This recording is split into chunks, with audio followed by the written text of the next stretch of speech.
Good evening, everybody. Welcome to Tuesday night, and we've got a debate. I will be checking in on the inmates at the asylum. They are in there. They're congregating in their room as we speak, getting their straitjackets tightened up and everything. So we'll give them a couple minutes. I wanted to give you just a little something from last week in the comments. The pin of shame for last week went to so far went to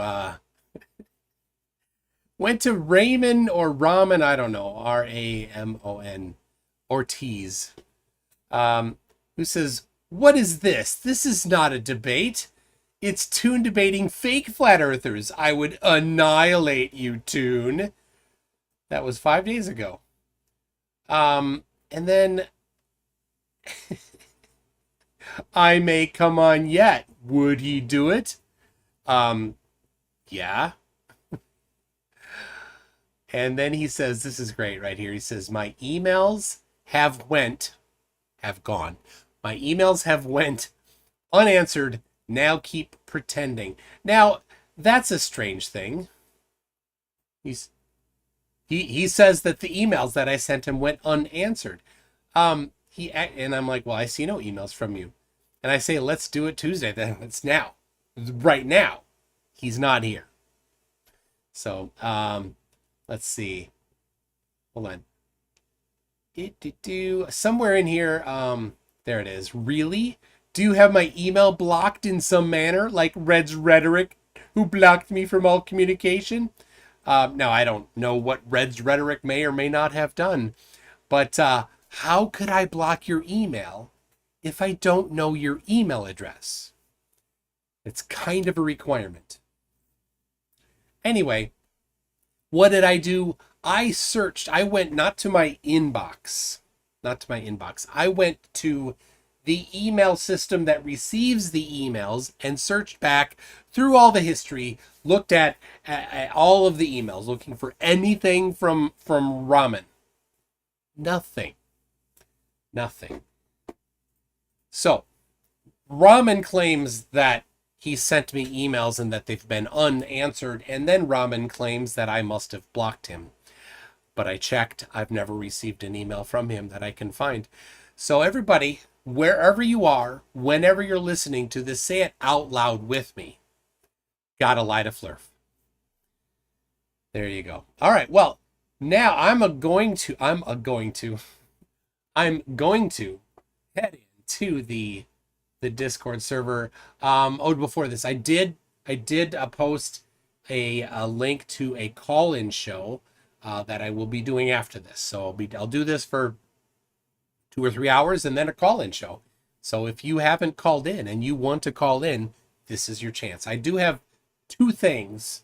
One specific person that I will be speaking with. No timer, we'll just be talking. And I have a presentation. I'll get the book ready before. Anyway, so here is the oh yeah, and I got a haircut. I cut it myself. It cost me $0. My almost favorite dollar amount. The next favorite dollar amount is negative money, where people pay me to do something like cut my hair. Why would anybody? Silly thing for people to do. Anyway, so here we go. This is the Discord server, and oh, look at that! All those people ready to go. Here we go. I'm jumping in now. I'll hurt myself. There's a lot more involved. No, that's not even close to what we're talking about. But generally, 99.99% of clouds. that's not even close to what we're talking about. But Generally, I'm sorry that someone's echoing. Somebody's echoing. How's it going, McToon? Super. Okay, so I would. Sorry, Toon, off you go. Oh no, PhD Tony, I want to hear what you're saying. Well, I was just going to ask Apocryphon if he considers that weather predictions are, they're not necessarily perfect, but they are reasonably good, aren't they? In regards to, I'm sorry. In regards to predicting rainfall patterns and predicting sort of hot summers and cold winters and that sort of thing. Yeah. Generally, yes, but not all the time. I think everyone's Okay. kind of discovered that or But experienced that. But doesn't that suggest that the people who are monitoring weather do at least have some understanding of what's going on with it? It's not a complete mystery to them. No. Actually, that's actually what I'm talking about. Like they are the ones who are measuring how much water's in that cloud, how much precipitation's in the air. They are the one who are reading the instruments. But what And what? Okay, go ahead. and so why doesn't their explanation of how they do this seem plausible to you? No, it was just I don't know if you missed the original. I did miss the original, yeah. Yeah, so it started with there's things in that are honestly I forgot. Honestly, In short, what it was is we were debating why gravity doesn't necessarily affect that's right. clouds That's right. in a very meaningful manner, which is why they can float for or hover or whatever you want to call it for so many miles. Yeah, so Well- like a cloud will contain, they calculate it, they have the radar systems and they say, hey, this cloud has X amount of water in it and it's going to give us, X amount of inches of rain because they can calculate millions of cubic, whatever. I don't even know the measurement they use, to be honest. However, they measure how much water's in that cloud, and that cloud then will travel for 1,000 miles, and it's just holding the water, and then all of a sudden it gets over land and let it rain, and then it falls, and then go ahead. If I may, I actually heard a good example or analogy to that. It's like you could take 5 pounds of flour and put it in a leaf blower and blow it up into the air, and it's going to stay up there, even though it's 5 pounds. That's going to stay up there at least for a good amount of time.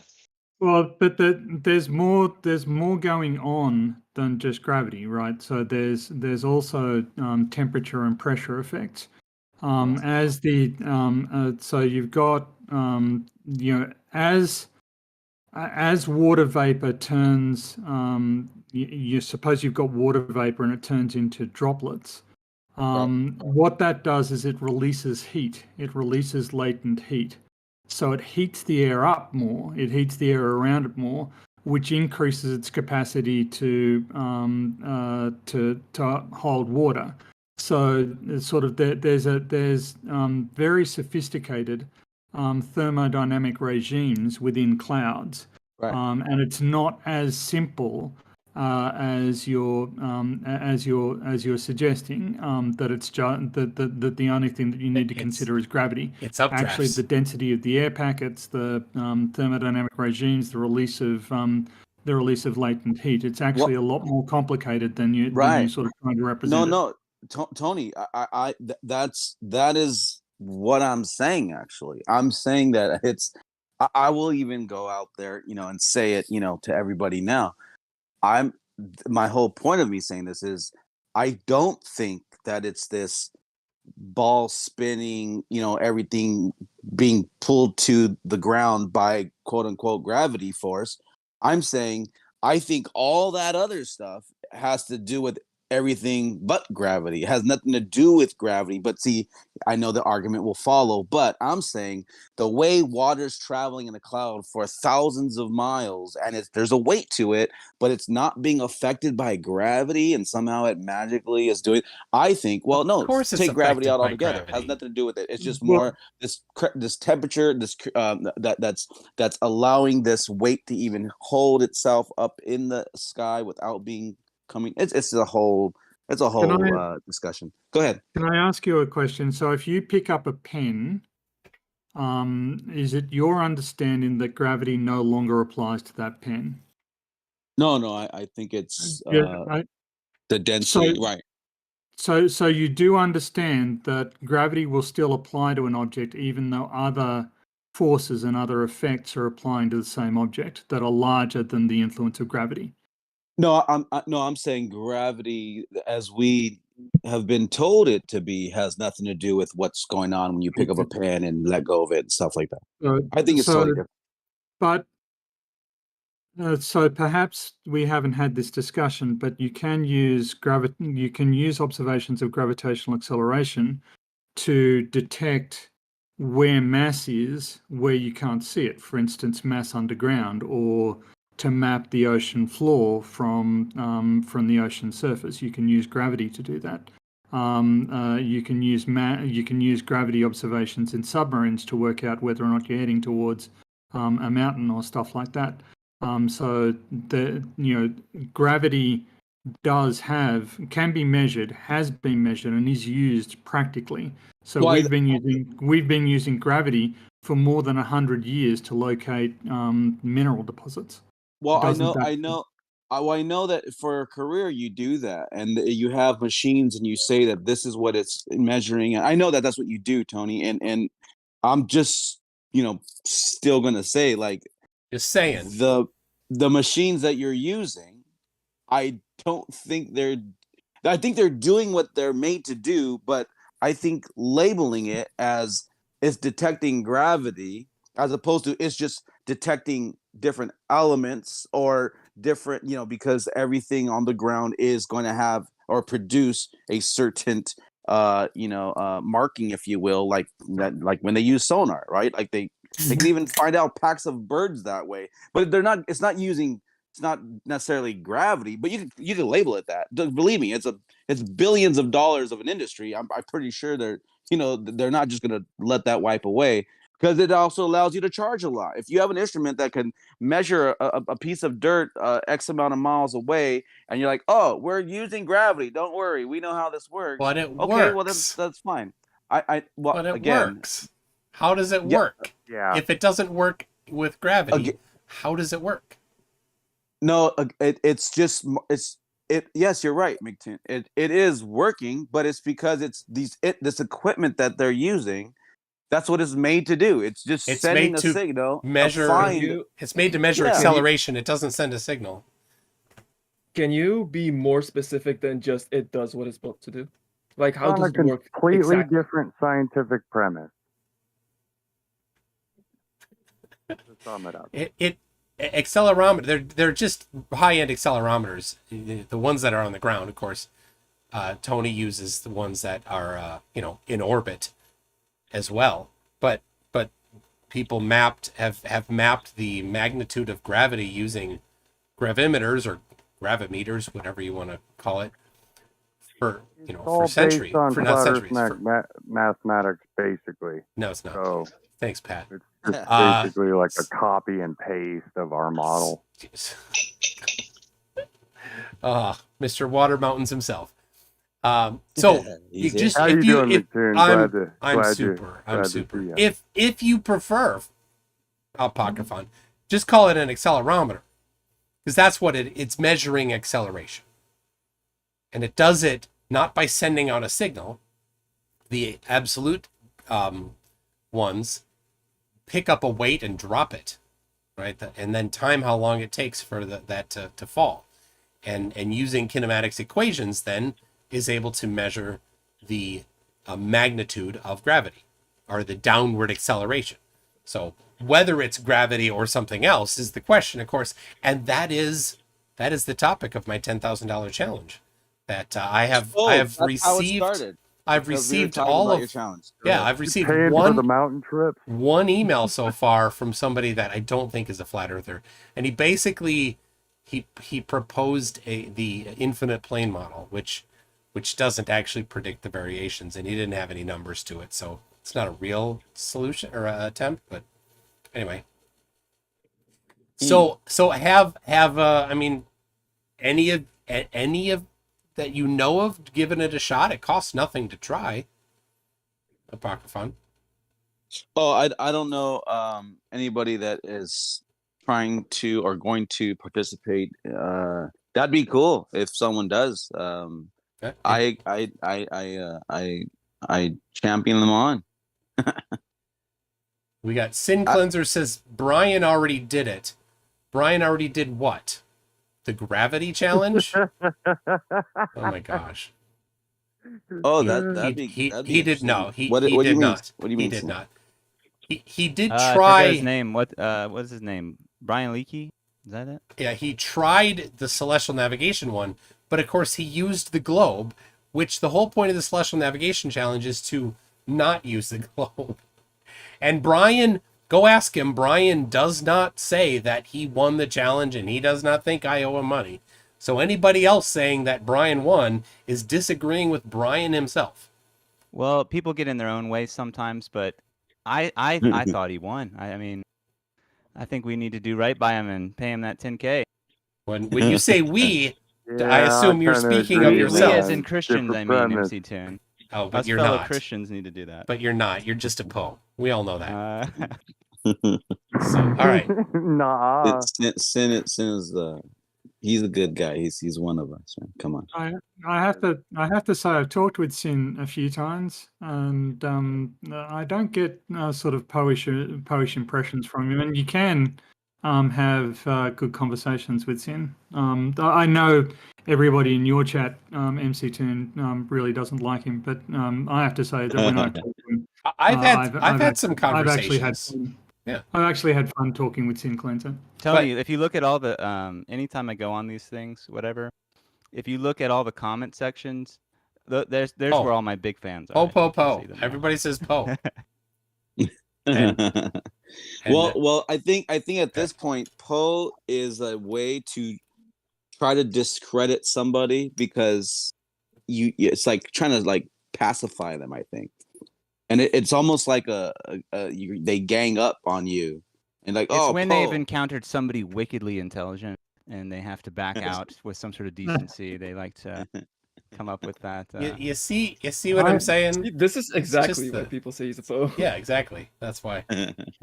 Well, I think it's the fact that Sin Cleanser is actually very laid back, and he doesn't, sort of people were saying, but he never gets angry. He never True, gets annoyed by, and when he was being sort of attacked by Weisskopf the other day, Weisskopf was saying, but he doesn't get angry when I criticize him. Well, that's because he's kind of mellow, and he doesn't sort of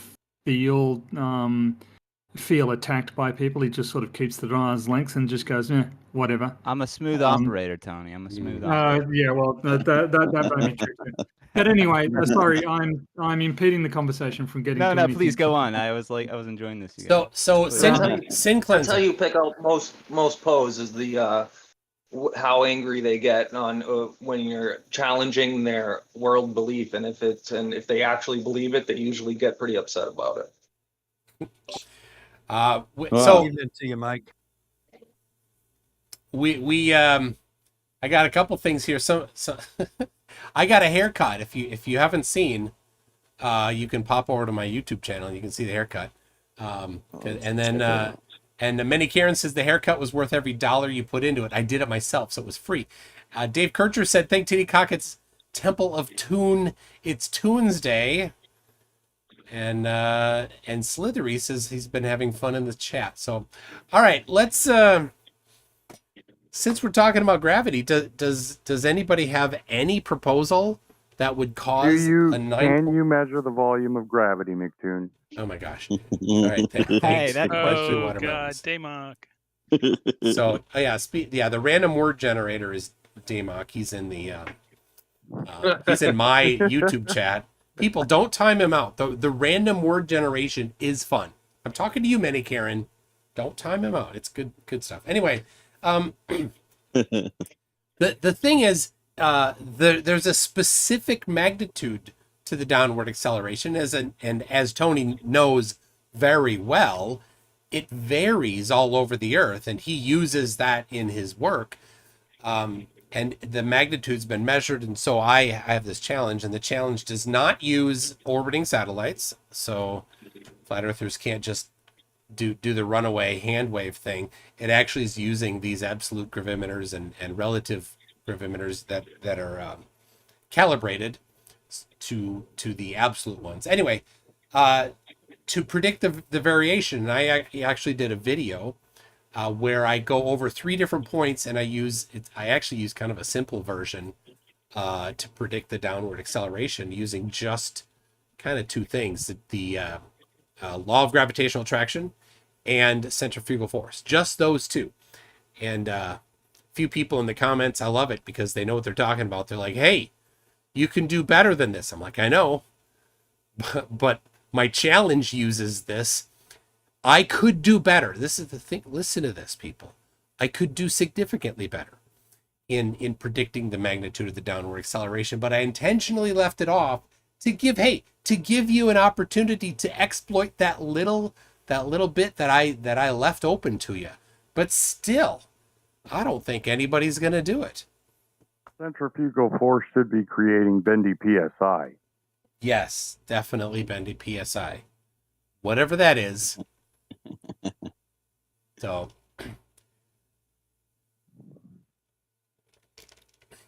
does anybody have anything that explains the downward acceleration magnitude?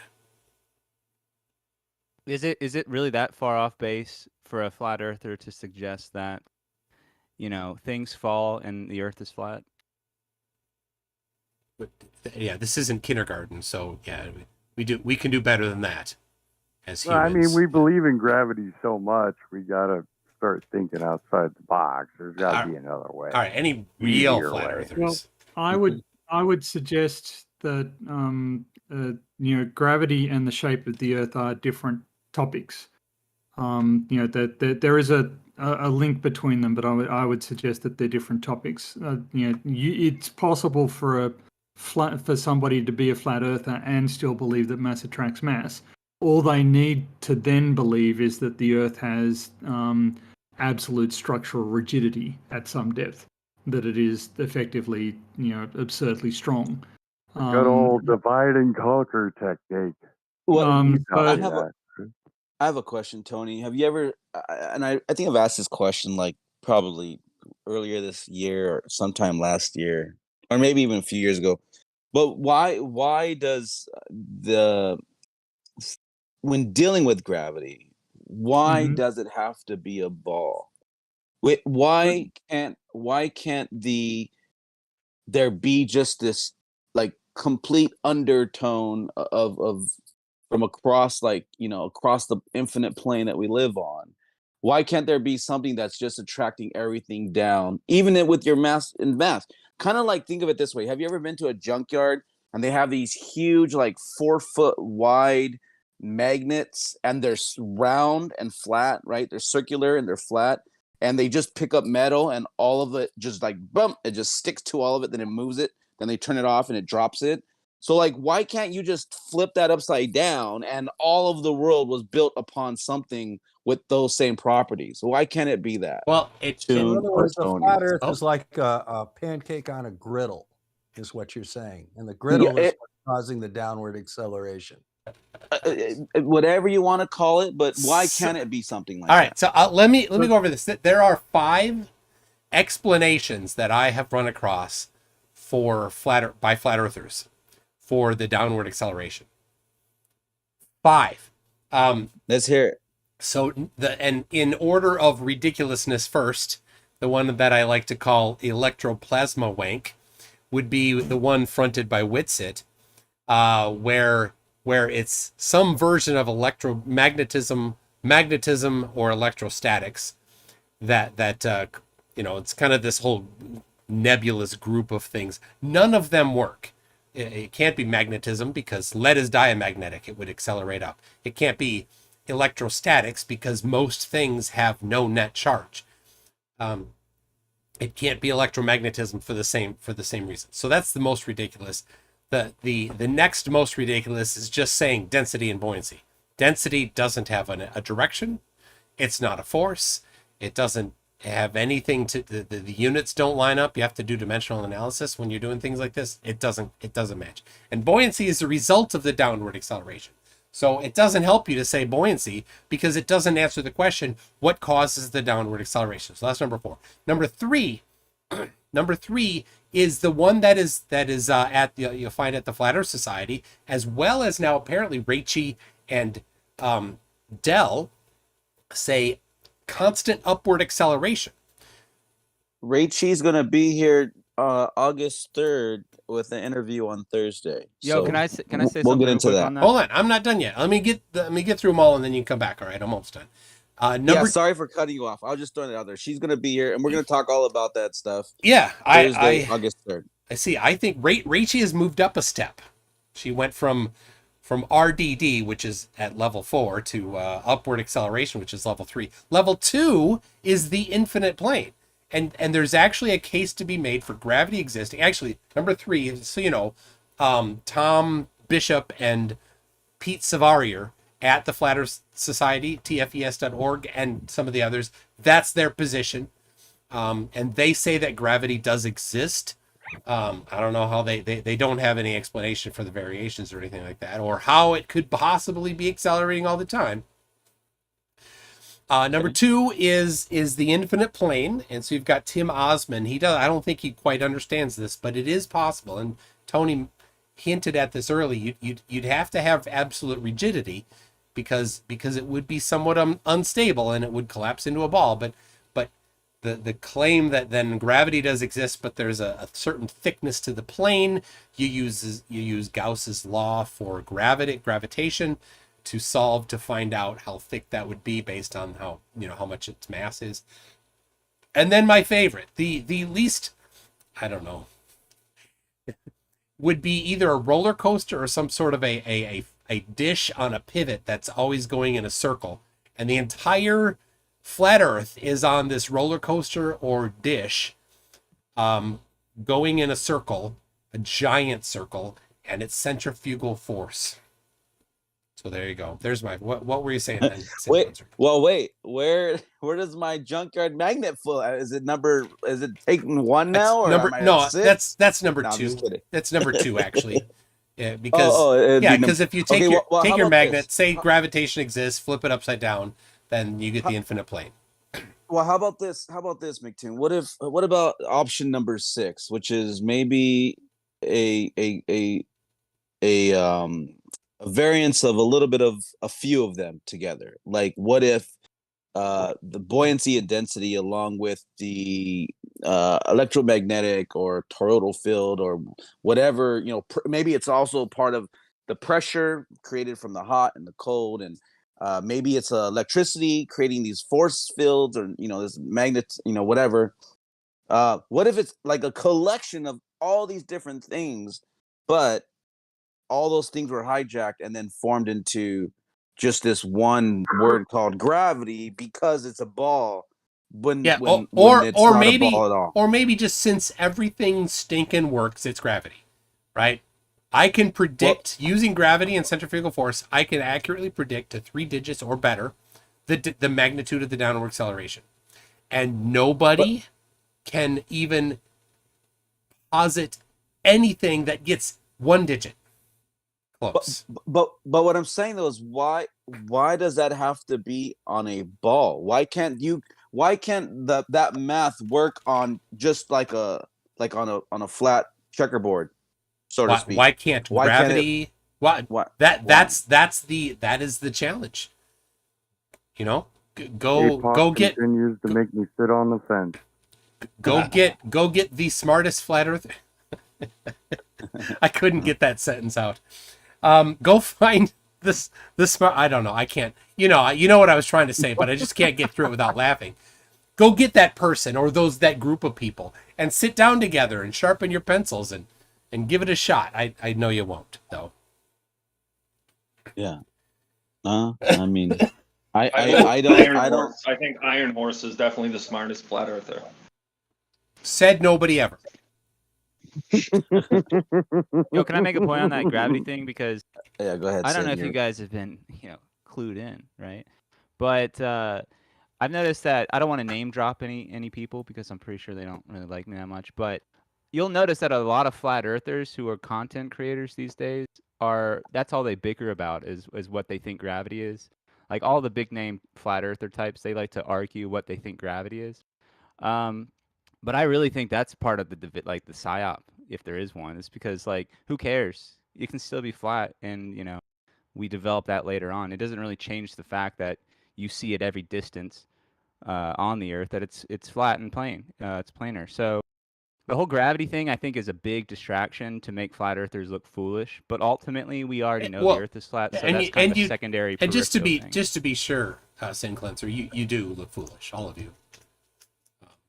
Hey. I just want to affirm. Thinks the Earth's turning. I just want to affirm your statement there, and really, stand behind you, an agreement with you on that one. Yep. Well, but no, it is getting kind of comical, because I've seen the Dell and the Nathan thing where they're yelling at each other because one thinks it's up, the other thinks it's down, and left and right. And I've heard even Witsit debate other flat earthers that are also like all bent out of shape about what they think gravity is. Yeah, and I'm like, dude, like it makes flat Earth look really bad, when you guys bicker about all these little global terms. Because we know things fall and we know the Earth is flat. Let's be honest. Let's be honest. So I mean, flat Earth is just entertainment for intelligent people. You guys are not serious. None of you have any answers to anything. So we just kind of like a little chuckle at it, Hey, we laugh with you. Don't get it twisted. We laugh with. That is true. We do. All right. Well, it's interesting. It's interesting because when you say that, it makes me think of the majority of the people that believe that the world is what we were told it was in school. There's a lot of idiots in this world, and that doesn't like. So in comparison, statistically, there's a lot more idiots that believe the world's a ball than the idiots you claim they are that believe that it's not a ball. Because just statistically, like technically, there's a lot of smart people and not smart people. I mean, and flat earther, the flat Earth T-shirt sellers know the target market. Yeah, I just want to come in here. A lot of people who watch flat Earth debunking actually don't know know less about the topic than a lot of flat earthers do. But they just like the idea that there's somebody that it's publicly acceptable for them to yell at and demean. And so I think that yes, there are a lot of ignorant and not very intelligent people on the global side. I think that's an entirely valid point, but that doesn't make you right. Okay, the ultimate question here is the observational evidence, and when we get down to a discussion of the observational evidence, despite the fact that sometimes you can see too far, despite the fact that sometimes that the flat Earth approximation is very accurate over short distances, the reality is that all of the observational evidence we have tells us unambiguously what the shape of the Earth is, and I understand also that in one conversation, there's no reason why you should believe that when I say it, and there's no reason why you should change your self-identity or change the analysis that you've come to previously. So this is why I sort of want to have a long-term and constructive dialogue with flat earthers. It's why I've become sort of a lot less shouty with flat earthers in the recent past, is because I think actually, flat earthers like Apocryphon and Sin Cleanser, a few months ago I would have said that they weren't worth talking to, but I've had some good conversations with both of them, and sort of I feel like I just feel like sort of yelling at them, insulting them, and that sort of thing. It's got limited utility in the long term. It's not really productive in getting us towards a discussion of what reality is. But maybe are you almost a flat earther, Tony? Hey, we're doing God's work over here, Globe Turd Society. Stay out of our business. No, we're almost done here. Yeah, the observational evidence remains the observational evidence, there's no way around. Speaking of that, I will say DMOC has that effect on people. Hey, shout out DMOC. Tony, thank you for that, Tony. I agree. I think appreciate that. Sorry, real quick, Abang, just on that point. I think when people hear flat earthers versus the globers, like on a public platform or whatever, the negativity speaks for itself, and people can walk away even if they think that they're on the right side of it, even if they think the Earth's a globe. They can still, it'll still leave like a bad taste in their mouth, and it speaks for itself, kind of. So if you have, you know, a cool, calm, collected demeanor about yourself, and you just stick to the facts, you got nothing to worry about as far as I'm concerned. But certain people that get hyped up on all the emotions of all the peripheral stuff, it just looks bad. You know, it won't age well. But there is the chance for both Globers ways. to be honest and rebuke their globe. So now's the time. It Step goes- forward. Anybody who wants to revoke. It goes both ways. If anybody, if it was somebody's first debate ever that they watched, MC Toon versus one of the DMOC ones, you know, they would have gotten a pretty bad taste in their mouth, I think, you know, towards flat earthers. Did I keep asking DMOC to DMOC for special occasions? Yeah, to come on solo. Just DMOC in Zoom with me. I mean, he's a random What could word go generator, wrong? and it's just so fun to just put a nickel in him, and then he just talks nonstop for 3 hours, and we you know, kind of chuckle. MC, you know what you need to do, and it's for your real fans out there. You need to set up like a special event where it's like a $5 ticket to get to hear the real DMOC Unchained. You know what I mean? Get the real experience. A pay-per-view Oh my experience. A pay-per-view experience brought to you by your pay-per-view and I'm sure Why do you limit yourself, you know? I'm sure plenty of your fans and followers will definitely join that just to be able to take a shot at him. I guarantee you. You can have a question and answer time. There you go. Yeah, you got a lot of super chats to come. I'm so glad I could I start do have a ritual to summon a DMOC. I just want to put that out there. I just have to say I'm copying and shellacking over in MC Toon's chat because, you know,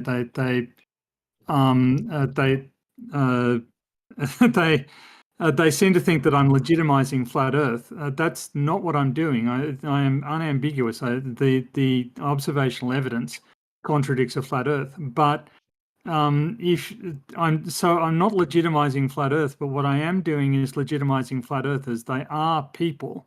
Yeah, that's what I was just about to say. They are people. and treating them as though they aren't is just going to reinforce the stigmatization, the social isolation, and the victimization that probably drove them towards a flat Earth, a contrarian attitude to start with. So, you know, just I agree. There's no legitimacy at all to flat Earth. But if we want to have a serious discussion, and if we want to get onto the observational evidence, we need to treat the people we're talking with like they're people. You know, Tony, just real quick. Oh, go ahead. I'll jump in at the end. Go ahead. Yeah, can I push back a little bit on this?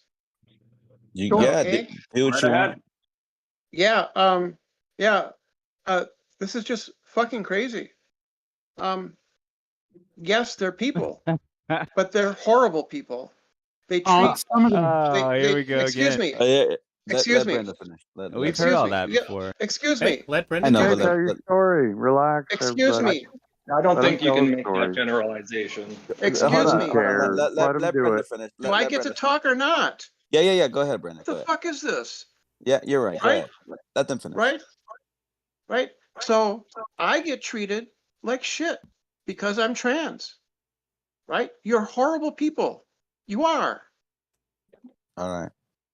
Well, thank you. I would. Well, that's like hold on. No, that's ridiculous because you can't just stereotype everybody because you're complaining about a stereotype.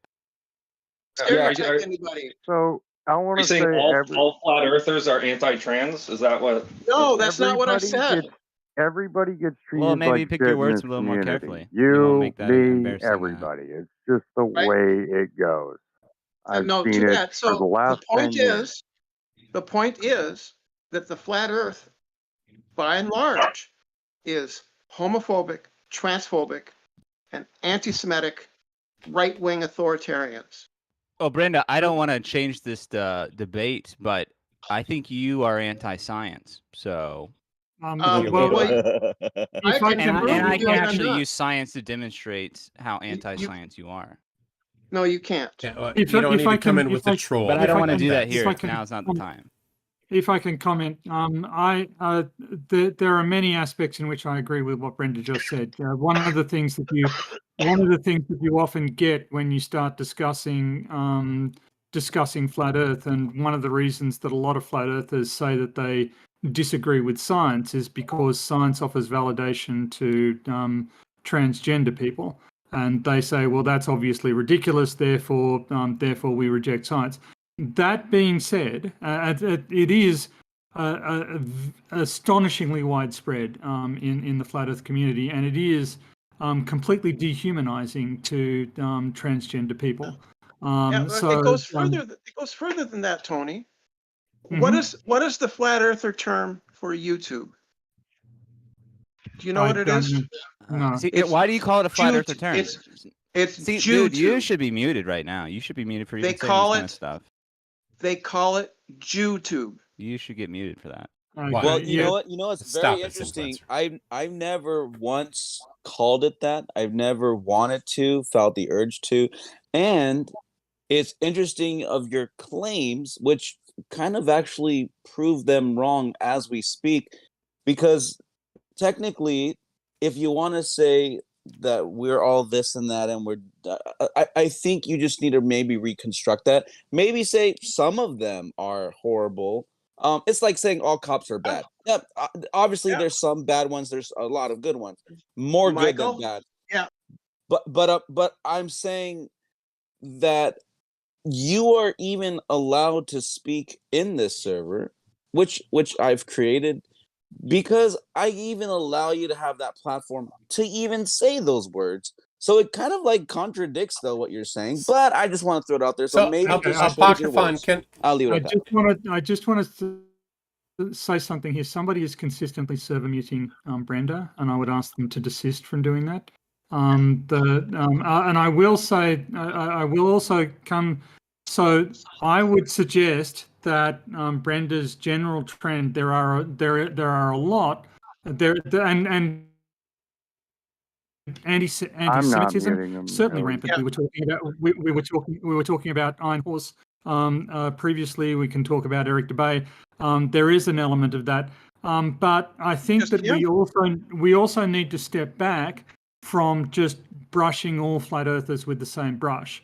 Okay, we do need to accept that they are individuals, and I've never heard Sen Cleanser say anything along that, or Apocryphon, or Dan the Waterman along anything along any of those lines.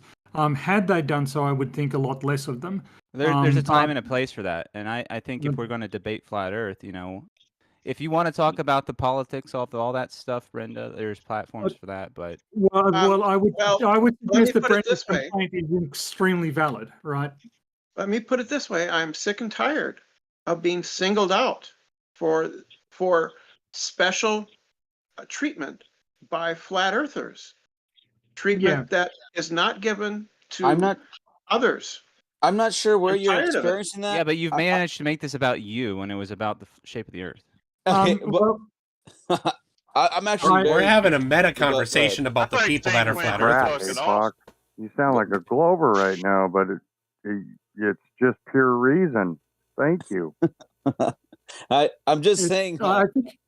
I think as a Christian, Sinclair, you need to sort of understand that when somebody is hurt by a sustained pattern of action, and I mean this has been an observable trend, that whenever Brenda says anything on other Discord servers, not saying that it happens here, but she does get attacked just for who she is. And it does take a psychological toll, and it is inconsiderate. And I think that when that happens, you as a Christian have an obligation to help defend her, rather than just say, well, it's stop making it all about you. Right. No, I understand that, Tony, and that's a valid criticism. Listen, Brenda, I understand. Listen. I empathize with your condition or your position and all this completely. I don't think you should be judged on those kind of measures. I think if we're going to talk about flat Earth, we should talk about flat Earth. But those other things are not. I don't think that's fair game when people insult you for your character and who you are. That's just my opinion. Sorry. So I feel like I got to say what I want to say, and I am dropping it. Okay. All I right. simply It was a valid wanted point you brought up, though. Yeah. Tim Cleanser. I simply wanted to be heard. All right, and I'm glad that and I'm I'm glad done. that okay, Brenda, I'm glad that the asylum gave you that platform, because I don't know where you get treated like that, but I can definitely say that you've never been treated like that here. You've only been here a few times, so Well, that's true. That's true. and I just want You're to say, correct. I want to say that we've always welcomed you, as crazy as that may be on for us, right?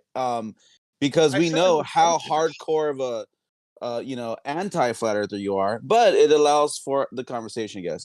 And As hardcore as Tony and Mike are. I I'm so know, hardcore. which is believe me, I take a lot of heat for having quite a Yeah. few of the certain ballers here in here, and I get it from both Okay. sides. I have So let's yeah, so let's okay. talk flat Earth. So let's talk flat Earth. Then I said I was dropping it. I'm dropping it. All right, So sounds good. in the last Ghostbusters, Jaronism was Ghostbusters. complaining. Jaronism Glowbusters. was Ghostbusters.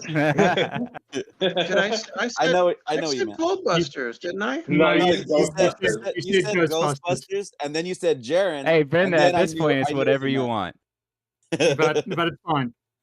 So in the last Globebusters, Jaren complained bitterly about not, particularly about Mike, about not feeling like he's not getting things explained to him.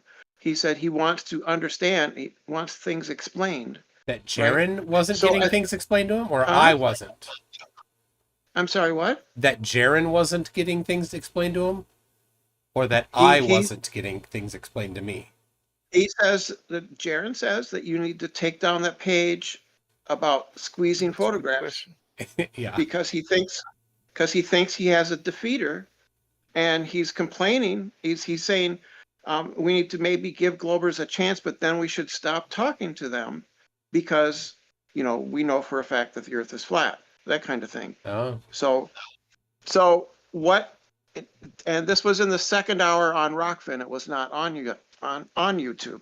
So what we need to do then, I think, is explain to flat earthers why it is true that the Earth is a globe. Well, dude, I listened to Toon versus Jaren the other day. It came up on my feed, and I was listening. And actually, I thought you guys both did pretty all right. Like, I thought Jaren did pretty well. Apparently, Nathan Oakley had a huge, big issue with that. But yeah, I did. personally I watched that one. didn't relate to it. My first impression was hearing you guys have a back and forth. I thought he conducted himself professionally.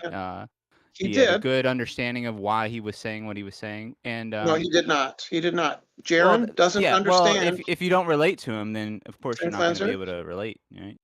In that conversation, Jaren demonstrated he has no understanding of what a straight line is.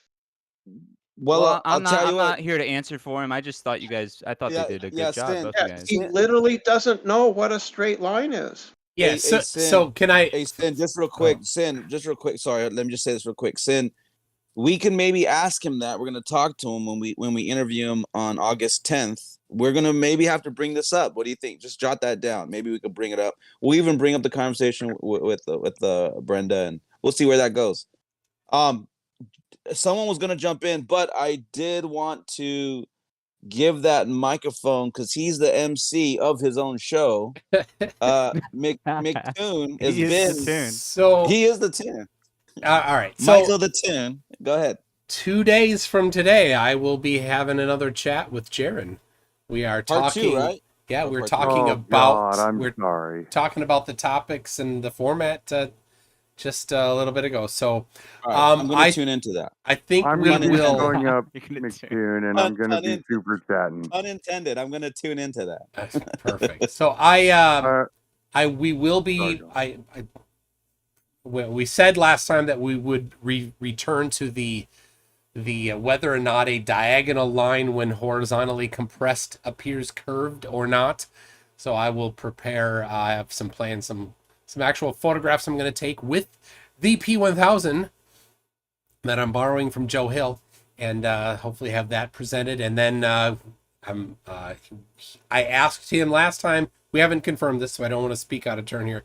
But look at the chat there. The sorry, the picture of me with the nose lasers going. Sorry, you got me off. Glober Mom, you got me off brain track. on the globe, man. Jeez, I tell you. Anyway, so the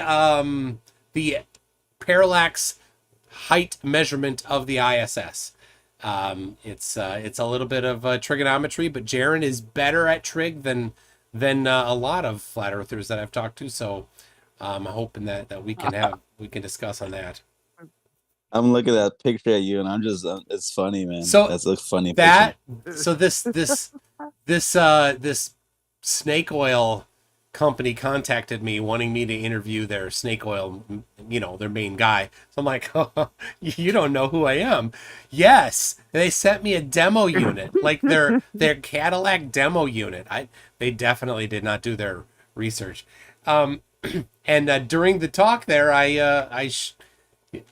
they are designed to be shoved in your nose, and then the lasers are supposed to heal whatever ails you by jamming those up your nose.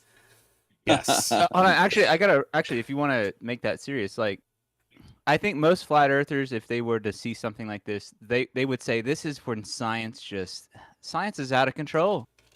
When is it gonna end? That's not science. That was. Well, they call it science, don't they? Come on, they call that science. Nobody calls that science.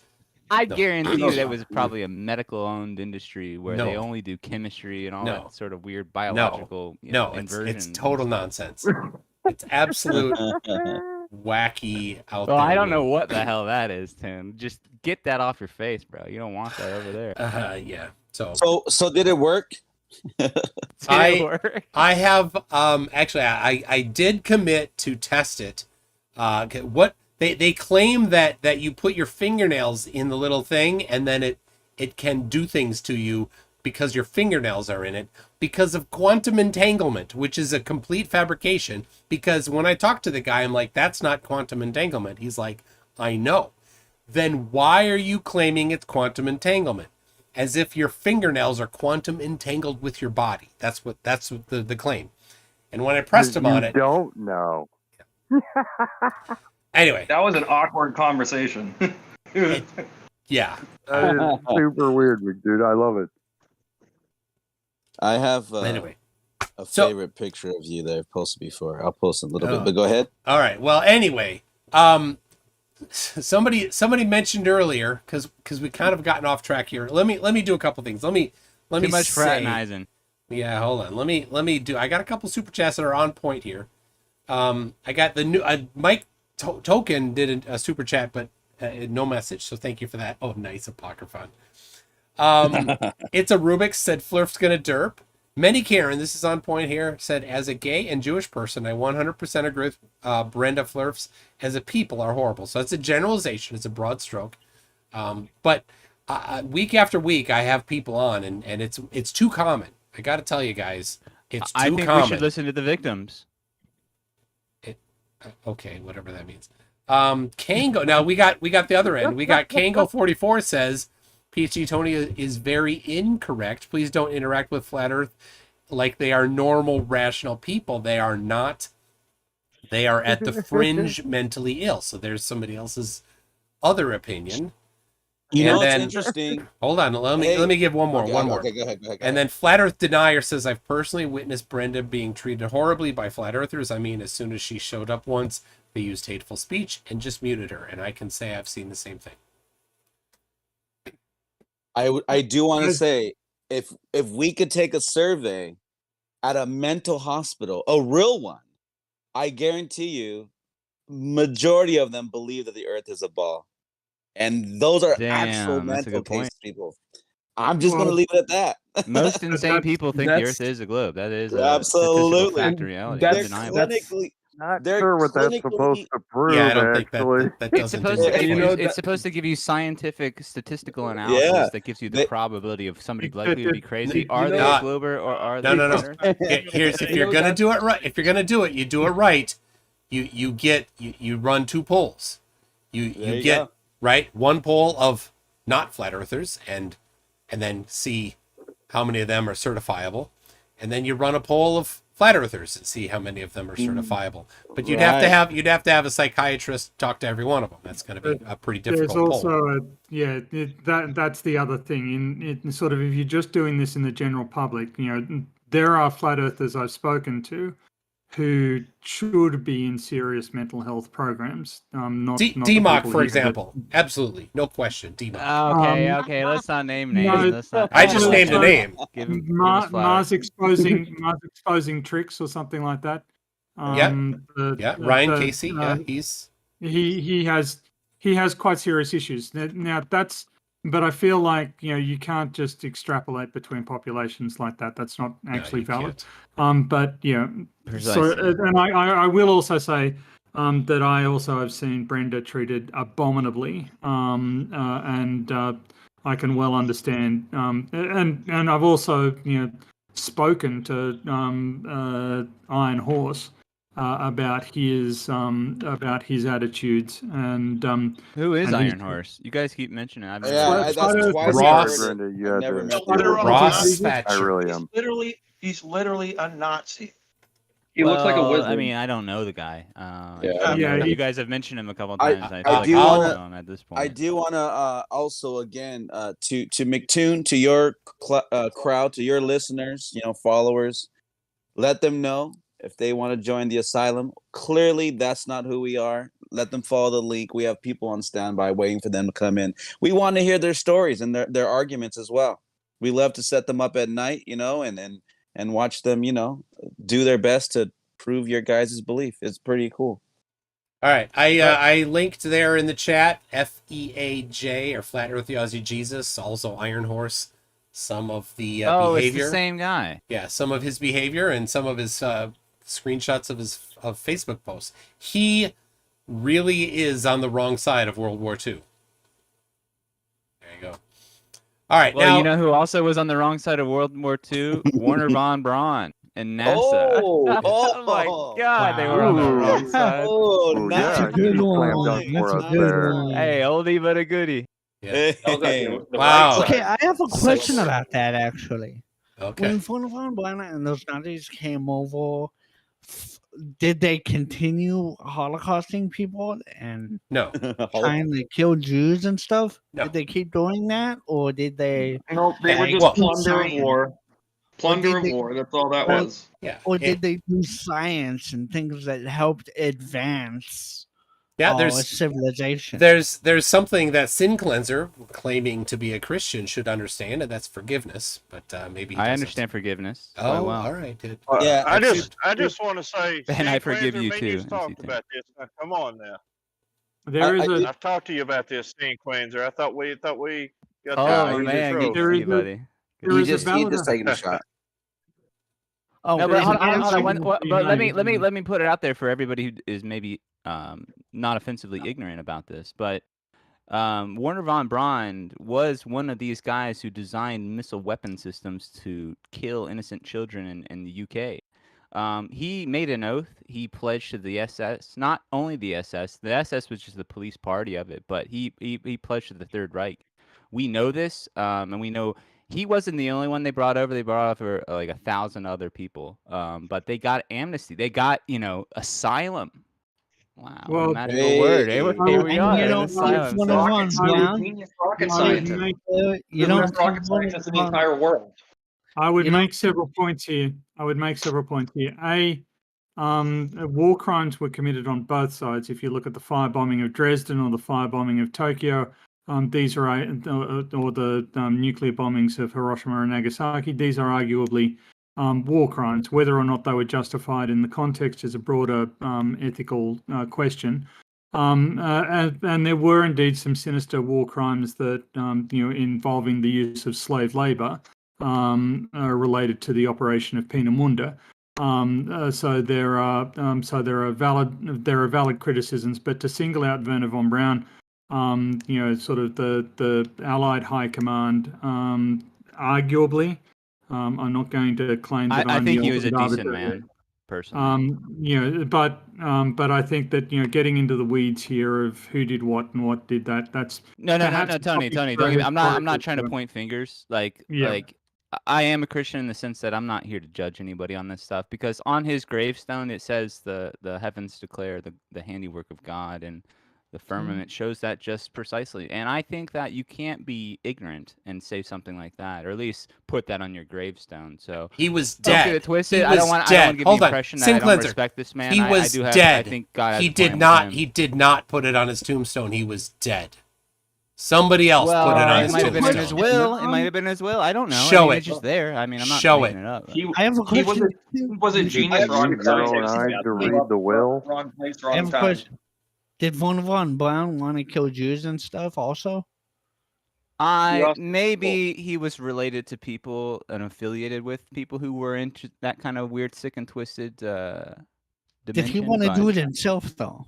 Well, it's hard to say, because he did take an oath, and he was paid by the Third Reich, and he did develop weapon systems for the You had to. Fine, that's fine. Hey, hold on. You were forced to, or you were dead. Fine. But did he have to design weapons that killed innocent people? Yes, or you He were had to do that? dead.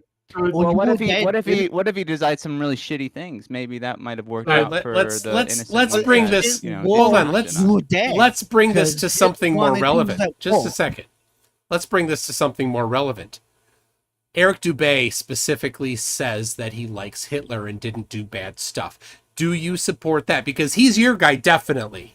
He's definitely a flat earther. I like a lot of Eric Dubay's work. That So, stuff I haven't seen. if It's you're banned going off to be YouTube, and painting, it's banned off if you're most- going to I've be never painting seen with that any kind of a stuff. brush, if you're going to be like, oh, Von Braun this, then you also must say, oh, Dubay this, and he's a flat earther. Therefore, everything he says is a lie. That's your. Hold on, NCT. right? Hold on. Listen, hold on. Hey, You can't have it both ways. You can't have your cake and eat it too. That's can't say what the I'm saying to you. Nazis were bad, but That's they what I'm gave us saying to good you. rocket science. I'm saying you know. Hey, listen. Stop. I tune. I Stop was for gonna, a second. Oh, go ahead. Wait, go ahead. can I'll you jump in at the end. Stop for a second. One time. What do you mean you can't? Well, I was do trying to you get to think MC the world- soon, I because have I a think he question. was making Do a you point. think the world would be better off?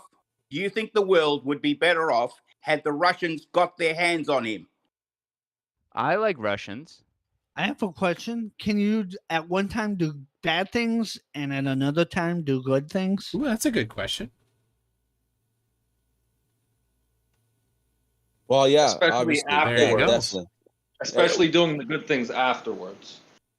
One thing that I wanted to just point out real quick was I that was one of the things that I was gonna ask Eric Dubay in the interview.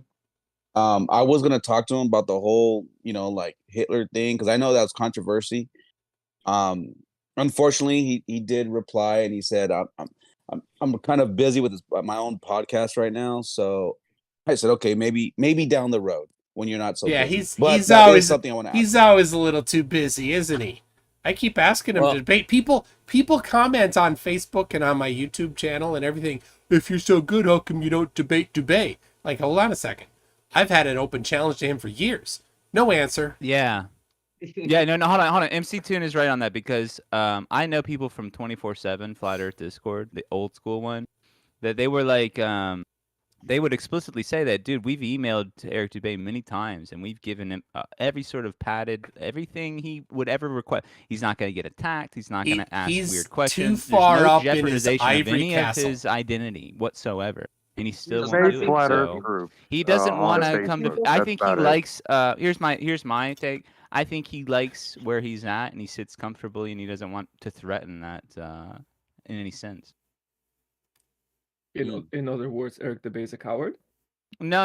I think he is a Oh, yeah. legend in every right, Oh. because he paved the way for many people to Oh, no. discover certain truths about themselves. And if I you think want to try to take that away from him, you're trying to take something holy. And I Let don't me think say, you have a right to do that. I need to really He say doesn't this. want his moneymaker threatened. Yeah, Dubay is yellow. Dubay is. I Dubay don't know is- if you're God, but I don't think he- you can say that. He knows. man. He knows. Wow. Because he's done Nice what one. he has to hold on to what you guys have done away with. He has a map that he talks about, and it's easily just defeated. Easy. He has a whole bunch of challenges in his 200 proofs. That 200 proofs is cemented to him, and it's 200 things that are ridiculous. Number 2 is his claim that the horizon always rises to eye level, and it does not. It's super easy to measure. Anybody can measure it. I agree. Hold on. MC Doom, can we stop right there? Witsit says the same thing. And let me say this. There are so many flat earthers that I have to answer for because they say stupid shit online. Like, I'm not talking about you. I'm talking about Dubé. The horizon is like, dude. I'm talking about Dubé, not A lot of Sinclair. flat earthers don't even like those arguments. Yes, exactly. And that's why he won't talk to anybody, because he knows if any of us that have been around for a while say, well, number 2, your fake proof number 2 doesn't stand up. It's trash. Your map doesn't stand up, right? He can't go away from the 200 proofs. That's his thing. He's print and publish shtick. it.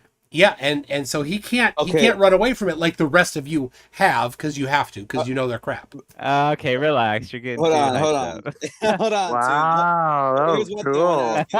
Here's one thing I want to ask you. Would you agree with any of his proofs in the 200 list? No. None of it works. They're all crap. Yeah, they're all crap. Every one of them. Wow. No, they actually work very well on, like not all of them, but I mean most of them I think work very well on a flat plane. It's just, this is what we have right now because we don't get $8 billion a day like NASA does. Oh, there you go. I wouldn't even want it if they offered it. I wouldn't want it if they offered it. Nothing has You nothing do to do realize with it. NASA's not the only space agency. I know, which is even NASA worse. doesn't They get get a anything lot compared to more other money. things. You NASA know how doesn't much get they get? anything Zero. compared to the defense budget. Yeah, well, it's not a comparison. It's more. You know what? If they get a cent, it's more than they deserve. So it's not a comparison of if they should get more. It doesn't. You know what? any business that is well operated and that works on a profit margin, they're going to want more and more. Let's stop with the. They're only ever going to say give false premise. Let's stop with the false premise. We knew the Earth was the shape that it is long before NASA existed. It has nothing to do with NASA. If they stopped existing, or they never existed, the Earth would still be the same shape it is, and we would all know the shape that the Earth is. It's a globe. I personally measured it. You can go do it yourself as well. We know the Earth cannot be flat because the sun sets. Well, MC, MC, how about it's maybe not a $10,000 question, but I have a question no Glober's been able to answer. Do you think you're equipped to be able to make that attempt? Is it the same kind of derp you did last time? Because that wasn't a real question. Well, I'll give you some outs. You can call me either a Poe or a troll. You ready? I'm gonna. Oh my gosh. I've done this before. Oh my gosh. Yeah, go ahead. All right, here we go. If you liked the what's the volume of gravity question, Globers will love this. Yeah, one. I'm sure it's hilarious to me. You got a new nonsense question. Got it. Well, you may be. I only like to get them because I got gotchas, and I like to get them when I gotcha. So, let me ask you this straight up, just your honest reaction before God. What shape is 365? It's a number. It's not a shape. What? Well, did you know that in the year we have 365 degrees? How loud is blue? 365 days. Synclaser, how loud is blue? Well, that's a frequency that we can measure through sound and Where is the number one?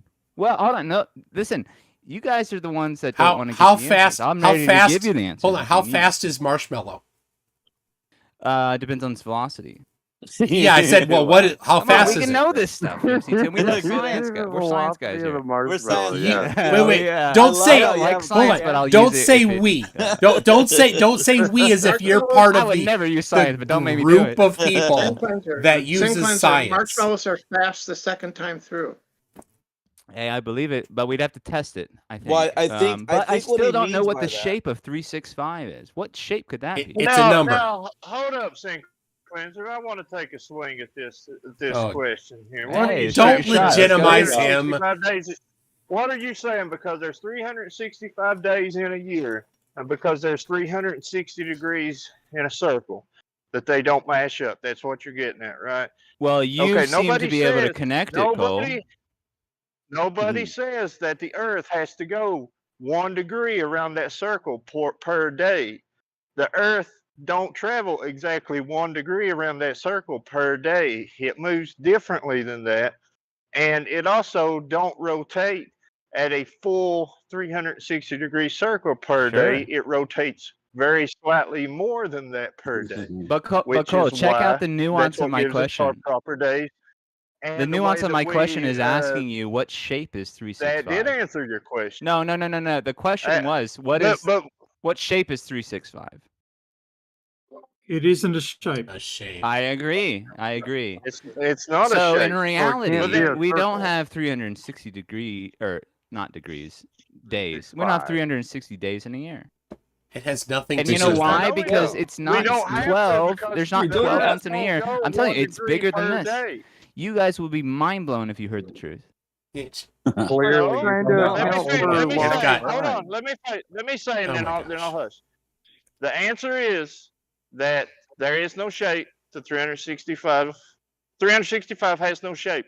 But the answer is also what you're getting at. The answer is also the Earth don't travel exactly 1 degree every day around the 360-degree circle around the sun, but it's also in an ellipse, not in a perfect circle. Well, Cole, you may know as well as I do all the different mechanisms for them to justify. I don't know if you're considering. Well, so there you go. Cole. There's all of your I hear you. rolled up into one little pack. No, I hear you, and that's exactly what I've heard them say, and it's not whatever. All right. What I'm saying is that we all agree there's no shape. We've heard your nonsense. So does that not make sense to you? The answer doesn't make sense, or are you just reality says there's 365 days in a year. That's reality. I don't have to lie to you about that. And you know where we actually get that from? I'll be honest with you. There's a secret for you. If you want to know the measures of the heavens, it's 365, but it's not 12 months in a year. If you know what I'm talking about, maybe you'll look into the 13th constellation and the 13th. You can arbitrarily divide anything in any way. Oh my God! Look into it. You can't make it up. All right. So do you even want to know why the number 13? You can't make this stuff up, boys. Wait, you're saying there's another Zodiac? Yes. Look up what the 13th Zodiac is. It's the snake handler. Snake handler. Yeah, he's right about that. The Zodiac has changed from its original configuration when it was developed by the Babylonians.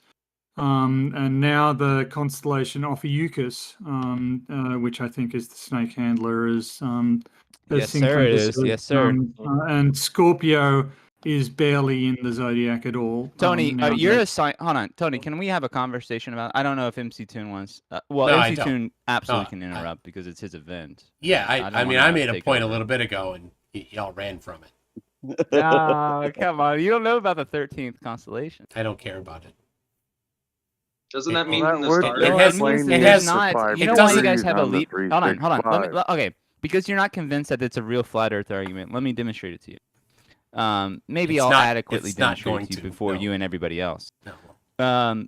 The reason why their calendar's all messed up is because they're men of God and they know that they're trying to get you to look towards the truth. They say they're 12 months in a year. That's not true. They say that they have to account for this with leap year and all these other things. It's because they are telling you it's fake. They want you to look into the stars for your own sake, and you'll discover that there is the 13th constellation or the 13th Zodiac, which is the snake handler. Now, leap year only accounts for the days that they've miscounted. Now, if we look to a woman, for example, the woman has her cycle every 28 days if she's healthy. Granted, most women are not healthy, so they will not have their cycle with the moon. But the moon is what connects us to the woman, to the nature, to God's reality. And guess what? When you have 28 days per month, and that's the actual measure of the woman and the moon, you get 13. And 13 gives you how many days per year? Oh my God, it's not a ball. And so we know why. It has no bearing on anything. Show me the plumb level, Bob, between the 5 degrees on 365. From 360. We're overkill. It's overkill, Pat. Come on, I want your own video camera. I want to see this. No, but we know their model's broke. We've answered it, and we told them why it's broke. You don't. Your model's broke. Let me make the Synth Cleanser. Your model's broke. You can't explain what happens every day. 13 months. That's You can't. God's months. You can't explain what happens every day. All right, go ahead. Can I just ask, you seriously consider that the syllogism that you just laid out, the sequence of reasoning that you just laid out, Clearly. is not only valid but persuasive? I'm aware It's of my not. abilities. It's not. Tony. It's not. Well, It's me not. too.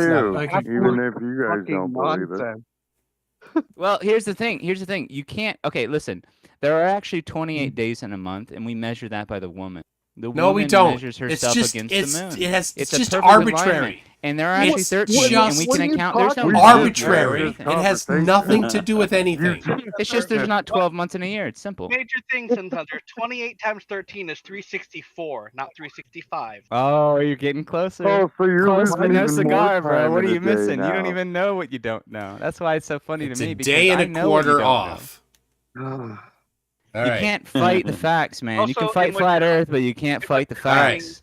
All right. Every woman That's should have to go on their cycle at the same time. all right. That's That's not how enough. it works biologically at all. All right, that's enough well, of your look into it. nonsense, sin cleanser. Enough of your nonsense. I'll Let bow me out. reiterate. Let me just say here's the problem, and I see this all the time from flat earthers. They're like, oh, I tried to debunk flat Earth, but I couldn't. It's easy. The sun could never set if the Earth were flat. It never could set. It just never could set. And that is that completely destroys your model. Hold on, MC2. Let me address that. Let me address that in a way that's kind of No, provocative. you Hold on. won't. It's good. You will say more nonsense, but please No, you're gonna love it. Trust me. Vomit your nonsense. I look forward to it. Go ahead. Here's why I think it's not nonsense, but here's where it does get juicy. I could read I was listening to Wits It Gets It just the other day Oh, talk yeah. about how he thought the sunset worked. Yeah, and I said, of course you know he's what, wrong. bro? I don't. It just looks flat. I don't really care what the fucking Okay. sun does. All right. So It you have just- nothing. Come on. I have reality. I don't have No. to tell you a story. Reality is that I the don't sun have to lie to sets. you. Reality says that the sun sets. Measurement did you take? Reality says that the sun could never set if the Measurements Earth were are the flat. easy part. We just don't do them because we just naturally know. I'm not gonna lie to anybody. I can see a flat Earth. That's all and I you've don't done. need to know what the That's sun does.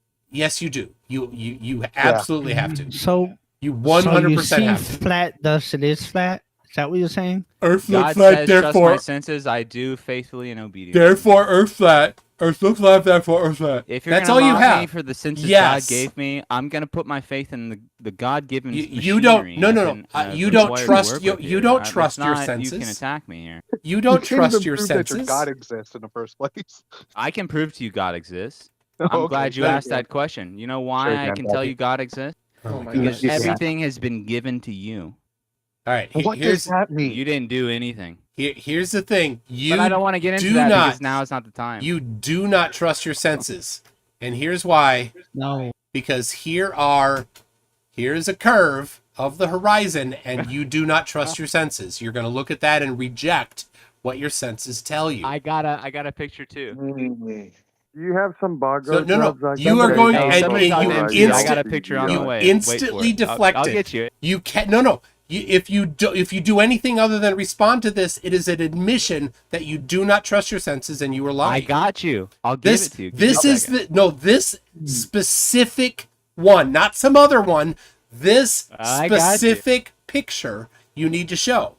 You need to address this one, or you're just admitting that you lied. I have you now. Probably That is fake. taken. This particular one is taken with a GoPro with modified 4.35 millimeter. I don't know what they did it with, 16 but I got it. megapixel Modified. rectilinear M12 lens. Correct. Modified. Keyword. MC, It's a I got rect- you. I'm downloading it's it a right now. rectilinear lens. Rectilinear lens. And Yeah, for do you know how reference, Yes, rectilinear modified lens with a works? rectilinear lens, a 4.35 millimeter, 16 megapixel rectilinear M12 Do you have lens. the video where this came from? and it's this Yeah. it's the curve. The Here's a curve video. is the same direction above and below center of frame. You just flipped it upside down. MC, this might work on fifth graders, but we're flat earthers here. You're not going to trick Yeah, us. yeah, you're not. Go see the Yeah, video. We're fact yeah, checkers see the in the video. worst The degree. camera is Now, actually hold on. Globe Church Society, if you bro. were I to don't know if flip you're it flat on there it earthers. is. The name's tripping me up. Two but I got pictures. some. Two pictures in a row. One if you on either side of the center of frame. Both of them curve the same direction. There you go. Those last two that do I you, sent. Do you see what I just posted? I tagged you in it, so you saw it. It is off topic. So you we're looking at the Earth. cannot address the specific. So you do not trust your Address the senses. photos.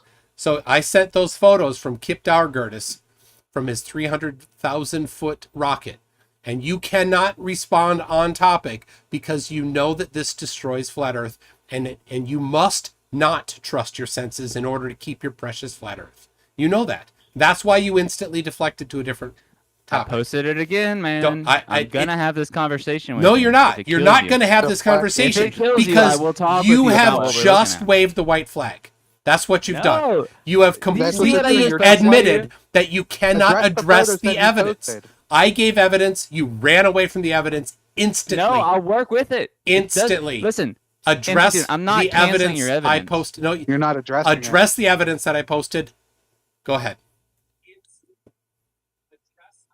So what we have. Can you is address the evidence that I posted? Yes. And I'm doing it because I want you to see. All right. I will not speak to you anymore, Sin Cleanser. You're done. All right. I server muted him. If you kind of turn it sideways too, it's perfectly spherical curvature. So, Sin Cleanser, I'm done with your lies. All right. This is below center of frame. This is above center of frame. The curve is the same direction. You do not trust your senses because your senses says this is curved and this is curved, and you reject your senses because it contradicts your pre-selected conclusion.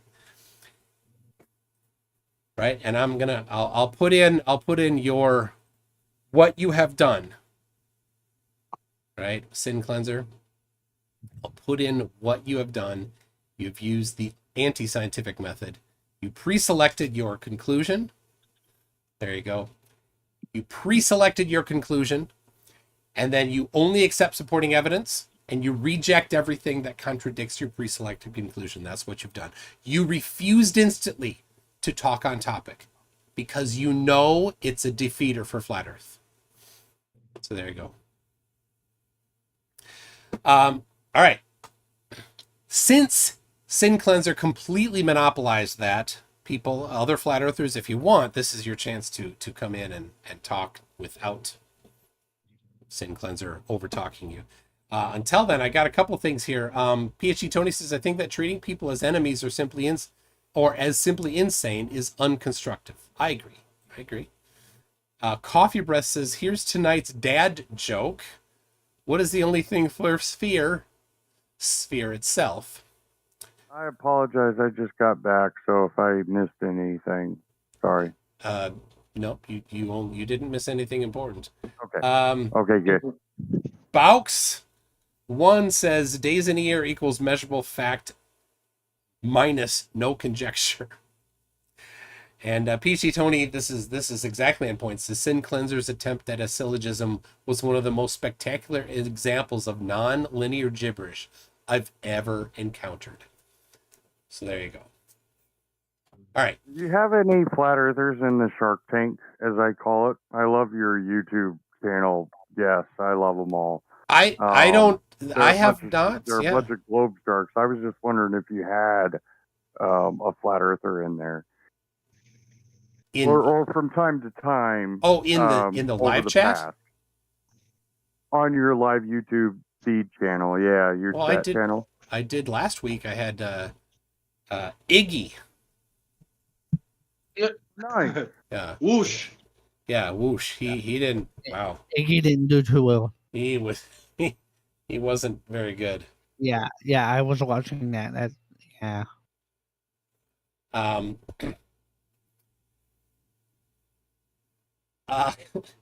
Let's see. New Perspective is posting here.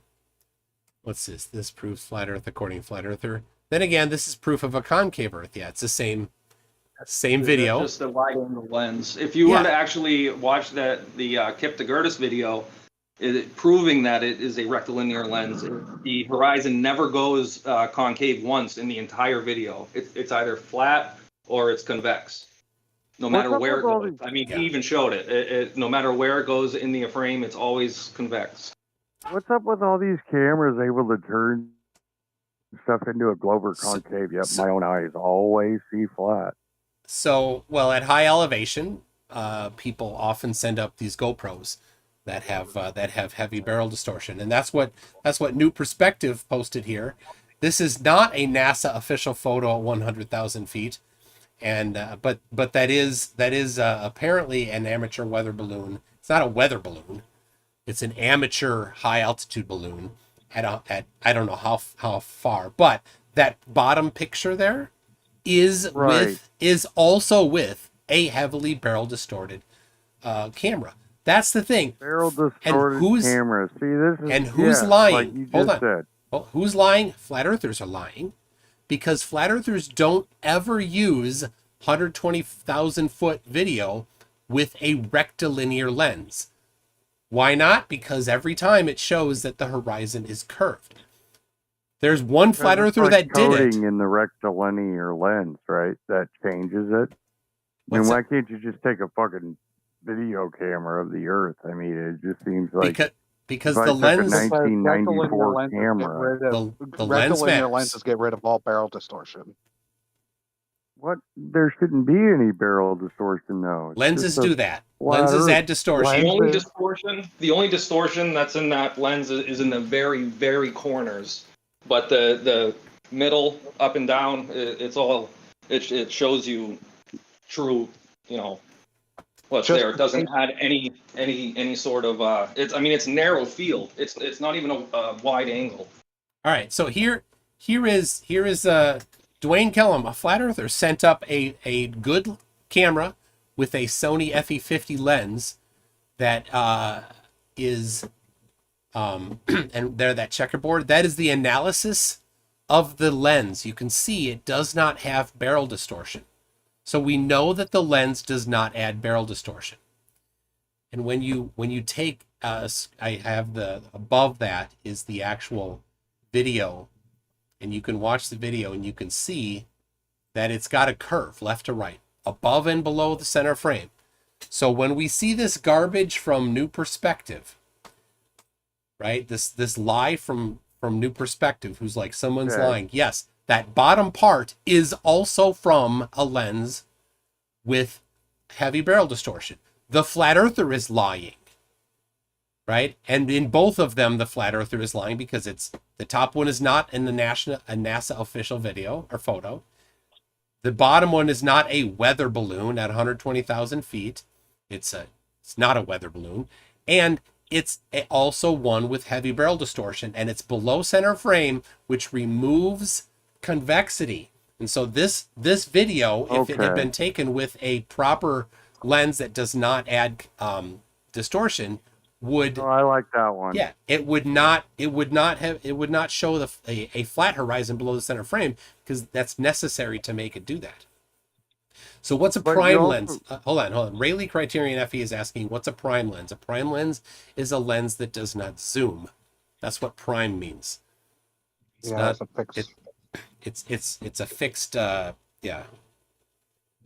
So length. you also posted a chessboard, and if I do this right, I can just get you in checkmate and win the debate, no matter what you posted previously. Because of the chessboard.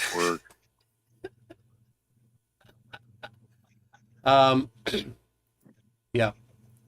So yeah, this New Perspective. Yeah, I love this. The J Tolan Media one. He does it all the time.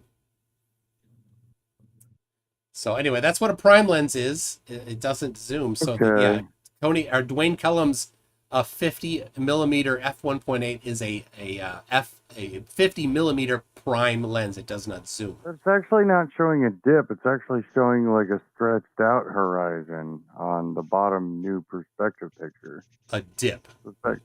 So can't. There's no way to measure dip or not dip, because the camera didn't have any way of knowing where eye level is. So it tips forward and backwards, and so the horizon moves. Still looks like a round circular flat plane, actually. Now that you bring this to my attention. Which one? Round circular flat plane. Both of them. Wow. Yeah, it looks like the horizon's stretched out. So this proves that we live on a giant circle. It It's The what it is curvature could it's be attributed not with the circle. what it is circle. it's not good photography. So Ooh, I like all right. that, McToon. But Thank you. Pat, we know you're a Poe. So I know you're giving me so much more to Poe with. I love all it. right. And here we have Run Boston Bear, who's not talking for some reason. I mean, he could come talk if he wanted. Who's posting not evidence for flat Earth. Thank you for not posting evidence for flat Earth. MC, the problem, Mike, is these flat earthers, they just love having Poes come and make arguments for them for some reason. I don't know. I don't know why. Yeah. You know? But I wouldn't want anybody to Poe for the Earth. That's so weird. Yeah, they are definitely happy having Poes come in on this server. And right, so you got Sin Cleanser that I do think is a Poe. You got Pat Man that we know is a Poe. I agree. I don't know Look at these why, guys. but I completely agree. Looking for curve from 5,000 feet. Yeah, there you go. Good job. I have to oppose sort of Toon there. Based on the line of argumentation that Sin Cleanser just laid out, I don't think he can be a Poe. I don't think I don't think that anybody could invent that as a I don't think that anybody could invent that as a parody. Any? I don't know. I think you underestimate some people's abilities to. Because I feel like it's a character as well. Okay. He just. Yeah, I've spent hours listening to Sin Cleanser. I'm pretty much convinced he's a Poe. I don't know.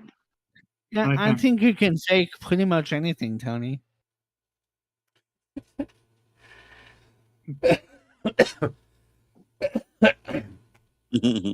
So, yeah, and I love this new perspective always coming in here defeating flat Earth. Where's the bottom of the mountain? It's missing. The globe The predicts water bottom mountain or the land mountain?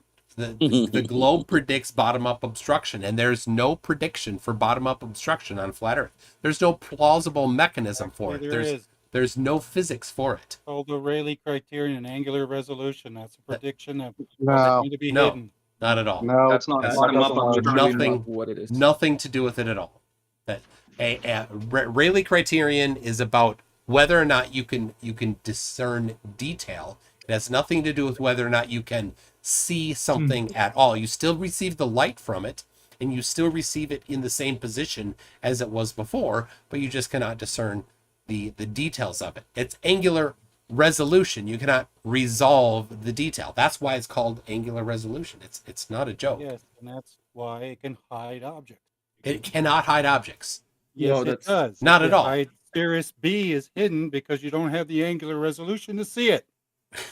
It's merged in. It's But not what hidden. about when you zoom getting them in and you can see them really good? Why are they still blocked? Because again, it's still angular resolution of the camera. No, it's not. I think cameras have No, unlimited angular resolution. They don't. No, what if I use a when you telescope? look at a ship that half of it is below the water, how the fuck does that work? Again, angular resolution. No, it doesn't. No. That's The not. angular You're looking at it resolution from doesn't above help the you water. Hold on, really. What if I use a telescope that has a very powerful angular resolution? What if I use a telescope and I still cannot see the bottom? What is it then? Well, you could only see what gives you light in coherent waves, right? If it's diffracted, you won't see it. Diffract. You're You're just tossing out words that you don't know what they mean. I do know what they No, mean. you don't. No, you don't. This is way. Yes, I do. This is know way. how a This theodolite is so works? far outside your understanding. You're just chucking words that is just random word generation here. Yeah, Oh, just, please. Give me a break. just random science stuff that has nothing to do with anything. If the top is big enough to see, there's absolutely no reason why you shouldn't be able to see the bottom. If you're standing over the water, It's not a different angle. It's the same angle. Supposedly flat. That you're standing over the water that's supposedly flat. You're looking down onto that water. You're always going to be looking down onto that water, and you zoom that back in. Absolutely no reason why you shouldn't be able to see the bottom. If you can see the top clearly. Physics.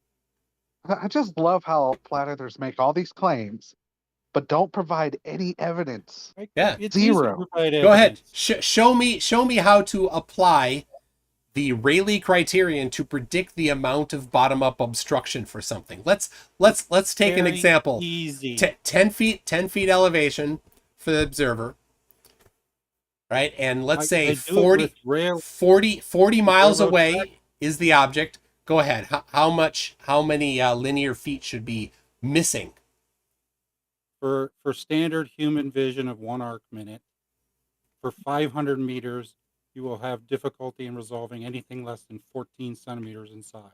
You didn't So when you didn't look tell at me a rail the line bottom at up 500 obstruction. meters, How you much? cannot see the rail at 500 meters. Okay, you because didn't it's answer my almost question. I'm talking entirely about blocked by your bottom vision. up obstruction. So something's 40 miles away.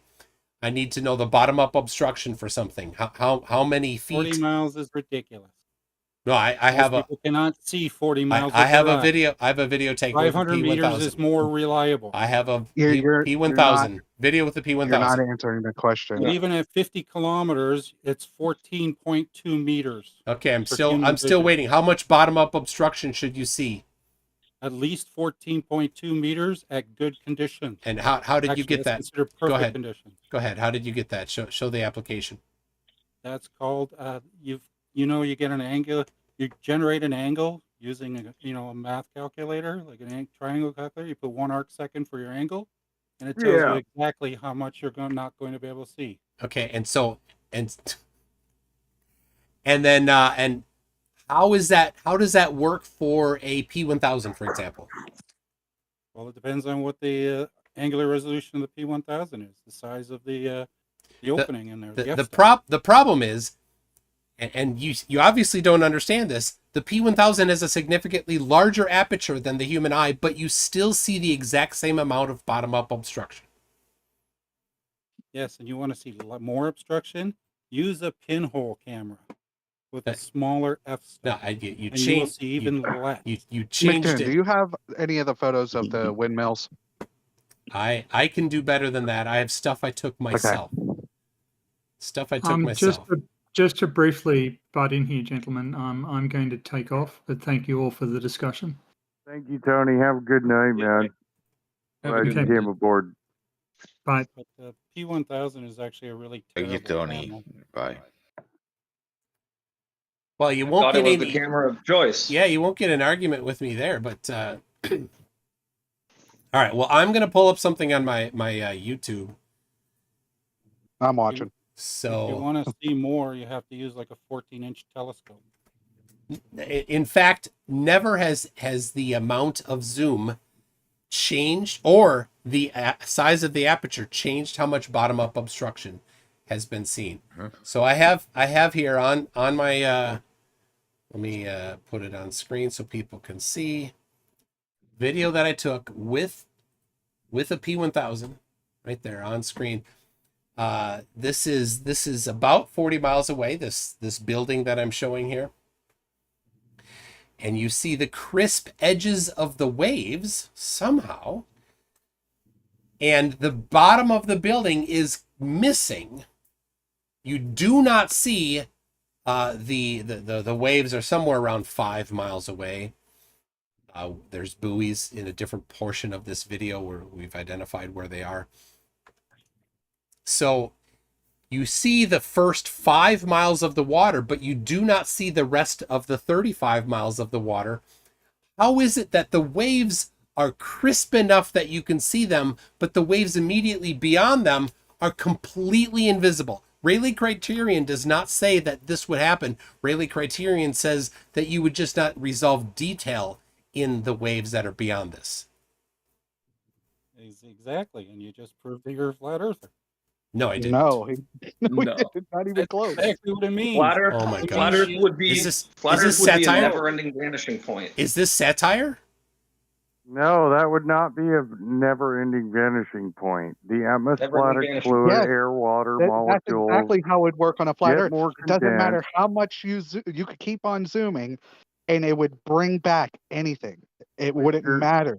It's like an But it optical doesn't. illusion. It's actually not the air molecules themselves. It's like the molecules in your eyes, so to speak. The molecules in your eye. You heard it here first, folks. That's Mo- really the what it is. You can molecules see in your stars eye. on the horizon. You can at night. I mean, let's Yeah. not bullshit this. Yeah. All right. So right there on my screen, the bottom portion of that building is obstructed, not unresolvable. It's obstructed, and somehow the top of the building, if the Earth were flat, would be higher. But the whatever it is, Rayleigh criterion on the bottom portion of it that you say somehow moved the top of it down linearly in the view. How did that happen? Yeah, that's also an effect of telephoto lenses where it'll actually compress images in the vertical. I've Seems seen like that they all myself. I've compress taken images. multiple pictures where the dome of the Rogers Center seems to be compressed dramatically. All right, so I'm not looking at the Rogers Center here, but certainly you could make a point that the lens is vertically compressing in a different ratio than horizontally compressing, but that doesn't change the fact that the bottom of this building is obstructed, not just unresolvable. It's missing. It's obstructed by the edge of the water. So why? It's not you change your obstructed. angle by The zooming in? water Did is you brighter change in the your bottom angle of the to the- building. That's why you see the water. Do you know the height of that building? The height of the building. Wait. Besides that, What do you did you mean? change your angle? Yes, the height. What is the height of the building? The height of the building? It's 30 Yeah, or 40, 30 or 40 floors. All right. So how many missing floors have we got there? About half of it is missing. About half. Yeah. Yeah, that you can't explain that on a flat Earth. There's nothing. Absolutely no way. Because the portion of the building that's missing is higher than the observer. So this was me. I am the observer. I was about 10 feet above the water there with the camera. What about it? And hold on. I mean, the foundation of the building is higher than I was because I was close to the water, right? I was close to the shore when I took this. I was in Pensacola Beach, and this was over across the directly to the west on the outer banks there, and the foundation of the building is certainly higher than 10 feet. So all of this is up from me. Yet somehow the stuff that's up from me a little angularly is missing, and the stuff that's up from me a lot is angularly there, and the stuff that's down from me is also missing. So why is it? I'm still waiting. You just say words. I want to know how does your model predict the quantity of missing? Well, you did for us, bro. You put sugar in a fish tank and you shine a laser and you showed the lower we get with line of sight, all of a sudden, if that laser that's shining represents the crosshairs, the lower you get, the higher up the building the crosshairs appear. Just yeah, for, but this if building appeared working the way you claim. But this then, building, and I welcome you to flat Earth, bro. But by zooming in, have you changed Brian, the angle to anything? Brian, you totally failed. You don't even know that you failed. This building appears appears lower, not higher. Remember, Brian, I'm 10 feet up, and the foundation of this building is higher than 10 feet above the water, yet it's below me. Please. Respond to what I said, please. Don't just say I failed. Respond to what I said. I just did. I just did. Sugar.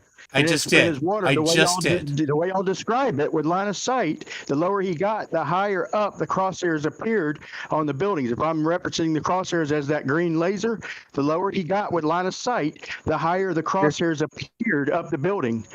So if refraction is working the way y'all claim, then you just described it. Your own building would higher. I claim. You don't understand. Hold on. Death King, hold on. I claim, and physics claims that the normal refraction we see in the atmosphere causes distant objects to appear higher, not lower. Yet this appears lower. You're looking at it right now. It's on my screen right now. You just never showed it, bro. So it's on my screen. It's literally on my screen right now. I got a problem here with the picture of the lake. I think this is the Ontario or Lake Michigan picture here. There's like a dome and the waves are really high. Hold on, I'm showing Rayleigh criterion. FE posted it in the chat, and what I'm wondering is why the buildings aren't tilted backwards like they should be on the same mathematical curve. All right, Pat man, enough Far poing. back should Enough they tilt poing, Pat man. Enough poing, please. Yeah, how far back should they Stop tilt? it, stop it. He's a Poe. He's Oh. not being Oh, serious. okay, sorry. He's not being serious. Flat Earthers, I don't know why you let a Poe in there embarrass you. You're stupid really, for doing that. Pat really makes you guys look stupid. All right, I have a picture. Absolute joke. I have a You let picture. him off the hook by interrupting me anyway, bro. I'm waiting All on right. a response because I with their gave own you the demonstration- response. Hold on. They say light He already refracts explained to down you. for the You didn't denser make a medium. point. Okay.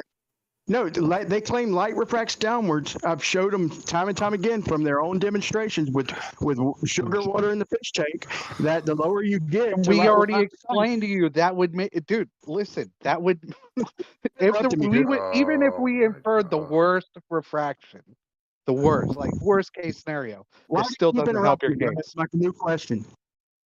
All right, I will directly answer your question, Brian. Downward refraction. Stop interrupting me. Stop interrupting me. Stop interrupting me. Stop interrupting me. Stop interrupting me. Stop. You did. You already did. You talked and talked and talked and talked and talked. Now it's my turn. Shut up. Got it? Shut up. Shut up. Shut up. Shut up. Shut up. My turn to talk. Shut up. Shut up. My turn to talk. You already talked. So shut your face hole, Brian. Downward refraction causes distant objects to appear higher. This why won't you shut up? Face hole, Brian. Downward refraction causes Okay, if you refuse, if you're so scared of letting me talk that you won't just shut up and let me talk, then we cannot have a conversation. Moderated. Just continue on, please. All right. Downward refraction causes distant objects to appear slightly higher. I was at 10 feet elevation. The foundation of this building is higher than 10 feet. Yet, it's below me. I can't see it. It's obstructed by the horizon. So refraction makes it appear higher, and it's still below me because the Earth is curved. If the Earth were flat, I would see all of the water between myself and the building. I would see the sand leading up to the foundation of the building. I would see the building foundation and all the bottom floors all the way to the top. There you go. Because we're looking down to it. Show me your height. Show me where you're at. And show me your height. We're talking. That's what. All right. I will get it. I know exactly where I was. So I'll post it in the actual Google map link there. So this is Fort Pickens. Langdon Beach is the name of it, which is off of Pensacola, Florida there. There's a walkway from the campground to the water. There it is. All right. So there is in the chat and in my live chat the specific location that I was. And you can look to the west there at that line of beaches at Perdido Keys. And there's a whole line of buildings. The first one that we're seeing there. What's that? Main text chat. Can you put it in? Yeah, I think I see it. Is it? Did you put it in main text chat? Yes, I did.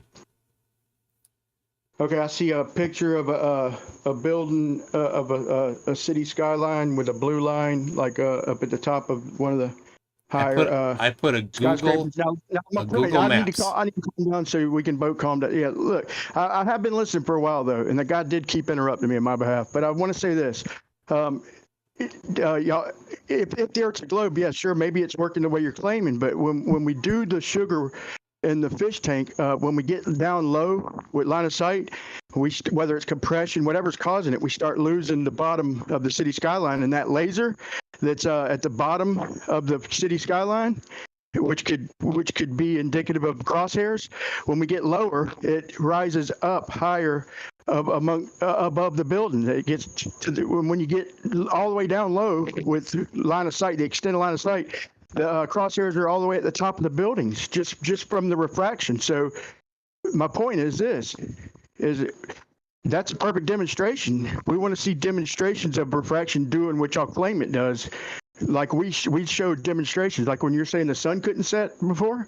We showed you a light and just opening a door, letting in a little cold air, and the light right in front of the camera disappear.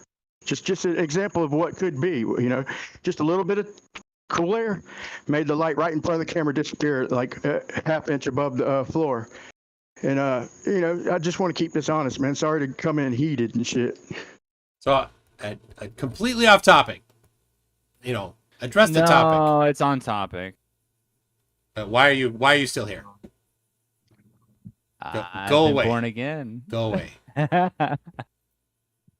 can the globe cards and the fucking pose need to quiet down? Let's let the flat earthers please step forward. Like, I'm sick of these pose, like presenting your guys' arguments.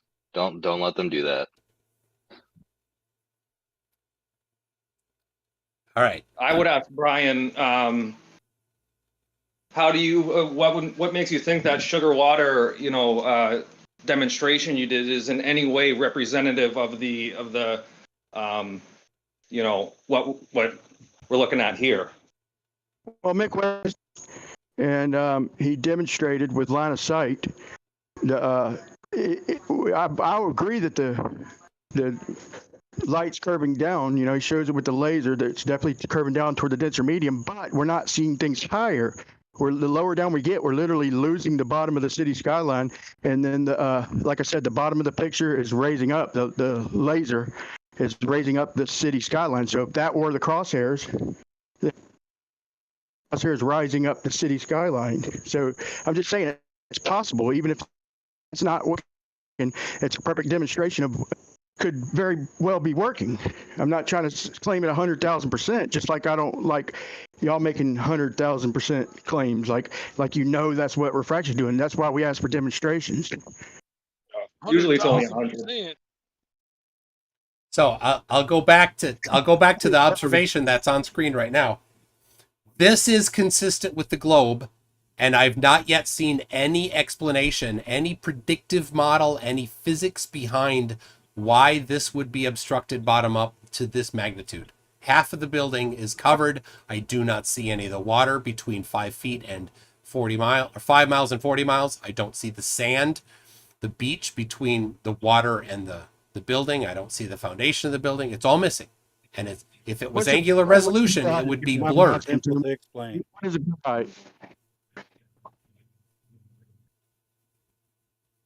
Somebody was going to explain? Yeah, what's the brightest object in that picture? Go ahead and explain. It's the water. The water is the brightest object in the picture. The sky is brighter than everything else. The sky is. The sky is brighter. The light. Well, you're not looking at the sky. You can't measure the sky. Yeah, you're looking at sure the can. buildings. and the You can water sure can measure the brightness of the sky. Sure, but it's immaterial to this picture. You're looking at the building and you're looking at the water, right? The sky is just immaterial. It's the light in the sky that's allowing you to see the depth in the water right there, unless it was inland. So more light is reflecting off the water back to your eye than the bottom of the building. You will always see brighter objects over dimmer objects any day of the week. That makes no sense. You didn't explain why it's obstructed bottom up. Again, the water is brighter than the bottom of that building. Okay. So then what we should see on flat Earth is all of the water from the observer all the way to the shore in front of the building, and some of it is maybe darker. But saying it's darker or brighter doesn't explain why some of it is completely obstructing the rest of it. What's the angle of the light reflecting off the bottom of that building? Every single angle. It's reflecting at every single angle because it's not perfectly flat. It has a surface. It has texture to the surface. The sand on the beach between the water and the foundation of that building is at every single angle because every single grain of sand is at a different angle, and all the way around it, all the light comes at from different angles. There's not one consistent angle. And I just pulled what you posted, and it showed like a top down of it looked like an old city or maybe a black and white new picture, but I still don't see what you're talking about. I mean, I kind of pictured it in my head, but I didn't post a picture. It's I a posted video. I posted a It's a video. I posted a Google Maps link, Brian. Okay, Brian, for clarification, Brian, I tagged you where McToon posted the link. You were looking at someone else's picture. Okay. Do you see what I meant though when I say that in fact I could post a little 3-second little clip of Mick West and him lowering his camera height and watching the laser rise up the city skyline. So refraction is once again not claiming what you're saying. I'd like a demonstration of refraction making things appear higher. I'm not just making pointing out into claims. the world and saying, "See, Dude, I'm not making claims of refraction. Scale. You are. Please. You are making claims of refraction. You have the burden of proof, not me. Demonstrations, right? We just want one. Give us one. I don't have the burden of proof of refraction here. I'm not making claims of refraction here. You are. You need to show the demonstration. I've just told you. I'll post one, and I described the other where we opened the warehouse door and let the cold air in, and watched the light disappear right in front of the camera. Okay, it's seen the light. We opened, let in cold air, and light gone. Okay, so now what I'm asking for you is a demonstration to back your claim. You're saying that it's making things appear higher. Can you demonstrate that on a scaled demonstration? Brian, you have no scientific controls to your opening the door. What was the actual temperature gradient? Was it measured? Do you know? Do you know? Do you know for sure that the coldest air was at the bottom and not at the top? How did you confirm that? I confirmed that he opened the door. Okay. He said it was cold air. Okay. Maybe it wasn't, but I do know that he let in air and the light that was right in front of the camera disappeared. Okay. He did that on multiple occasions. I've seen Sky Free do it. Awesome. I've seen Pebbles on the Pond do it. Okay. And how do you know? How do you know? How do you know for sure that the densest part was at the bottom? How did you verify that? I've seen that video too. So if you don't have that, then I will completely ignore that claim because you didn't actually control for anything. You don't know that. You don't know have where. That on video. How about I'll post it in just a second. How about Mick West with a sugar water, right? I was there. It's not an experiment. That's is the issue. It's not a real experiment. It's just a demonstration. Right. Just a proof of concept, and maybe it ain't exactly the way things work. I don't think anybody knows exactly how things work over these long distances. What I'm asking for is a real world demonstration to back your claim. You definitely have demonstrations of things coming up from being I mean, it's on screen right now. I have a real world demonstration that I personally took myself of buildings being obstructed bottom up, and I'm still waiting for the actual explanation, the flat Earth, physics behind why that's happening, so that we can actually test the hypothesis. Bro, are you deaf? Mick West, okay, sugar water, okay. He goes down in the bottom of the city, disappears. Your own guy. The way you claim light refracts and the way you claim it does what it does, but the effect ain't what you're claiming. Things ain't appearing higher. We start missing the bottom of the city right in front of our line of sight. Let me post this, man. Yeah, go ahead.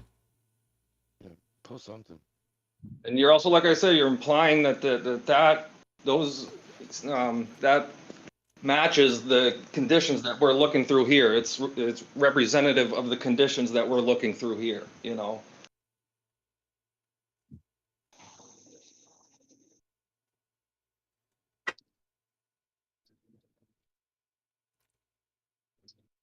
Is this the one from? Oh, that's a different one there. Ooh, Shoebill. December 22, this last December in Lake Pontchartrain. Look at that. That's a nice one. Who took that, Larry? That's not mine. It was posted on Jem's page, like on December 23. So, yeah, I thought that was a nice, fresh example, not looking through a window of the Hyatt, not on the 15th floor of the Hyatt, just kind of standing out there, looking out there, and just picked it off with his iPhone. It was great. You know, it's like, how can you fuck that up? It's clear, it's concise, it's categoric, and yeah, it's refracted because actually it curves a little more than what you see, but only a little, only like 10%. You know. Yeah, you see a clear curve there though. I love all these memes that New Horizon is posting. I mean, it's all destroys flat Earth here. This, you know, because I personally measured that the horizon does not rise to eye level. So this hot air balloon thing that he's showing is showing that, yep, it does not. And then of course the on the left side he's showing these non-measurements. That's the crazy thing. Where is eye level on those four on the left? It's not there. There's no measurement of eye level. We don't know where eye level is on those four on the left. It's not included in the measurement. Unless you post the HUD display using gyroscopics to show where eye level is, and then you see the horizon deviate. Yes. And it increases in deviation with altitude. Yeah. Like the pictures in chat. Or on my I did it myself with my phone. I can horizon doesn't rise to eye level. There it is. Yeah, I saw that picture. That was awesome. I took this myself on the way from Anchorage to Minneapolis. That bar across the center of the screen horizontally is eye level. The moon is the circle there on the left of that kind of square. The entirety of the moon is below eye level, which if the Earth were flat wouldn't have to mean, which would mean that the moon had to be lower than me, and I'm at 35,000 feet, so the entire moon must be below 35,000 feet, just a few miles. If the moon was that low, then we definitely would never see it very high in the sky. But of course, we do see it high in the sky, so that doesn't work.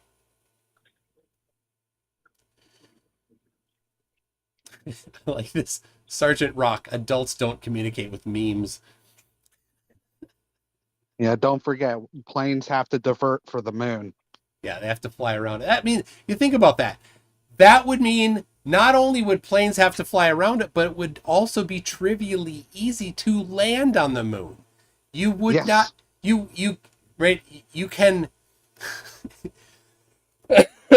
it would not be that difficult to provide air for the people there. You could get there with maybe a helicopter, just back and forth, do day trips to it. Unless it's only that big, like a little gumball. Yeah, well, of course, it would be moving about 1,000 miles an hour, so it'd be a little bit of a challenge to be moving that fast there. But it would actually be whooshing. It'd be. I have a question for the flat Earth. If the firmament can't be penetrated, how do asteroids and comets hit the Earth? Yeah, meteorites. They don't. That's a big problem. They don't like that. They don't. They can't. Meteorites heard are a them. huge problem. I've heard them claim that it's pieces of the firmament falling to the ground. I saw one last night. So funny. Can I ask a question, please? Sure. No.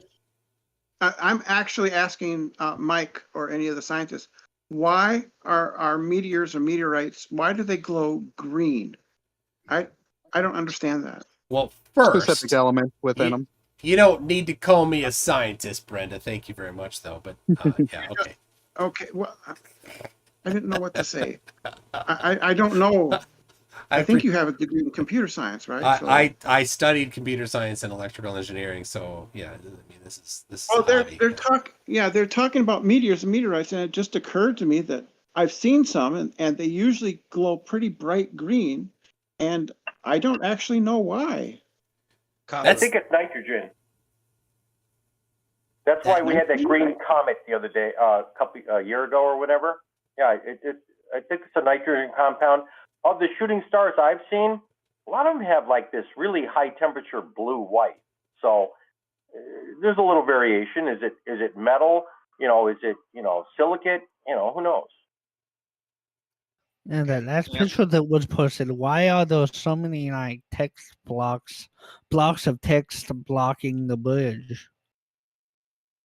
Blocks of text blocking the bridge. Yeah, it's a picture of the Skyway Bridge of Lake Pontchartrain, but there's like writing blocking the important part. I love when they post that one because like you're just like destroying your own argument. They just love contradicting themselves, apparently. Well, that's why, but that's probably why he blocks the important part, because it would completely ruin the argument. I think you can see enough. The texts are blocking part of it, but I think you can see enough to get the idea. Oh, what's this from Glat Flobe here? He's got looks like it's from a mountaintop. Yep, and wow, amazing. From that mountaintop, show me what you would predict. And then he gets the 4-second clip of a non-rectilinear lens. Yep. A non-rectilinear lens, which is right here, this one here. So it's a barrel distorted lens. It's a cherry-picked section of it. But I dare you, Glatflobe, send the entire video. The entire video. You won't do it. I know you won't do it. You won't do it because it totally destroys your case. Because we will see when you send it that it shows that it is a barrel distortion lens. All these videos that you love to post. I have a question for the flat earthers. Why is the sky blue? Is it because of Rayleigh scattering, or is it because the firmament is blue? But if the firmament is blue, why is it that when you get to high mountains like Mount Everest, the sky starts to turn black? Or in Dwayne Kellum's video, it turns black. You see stars.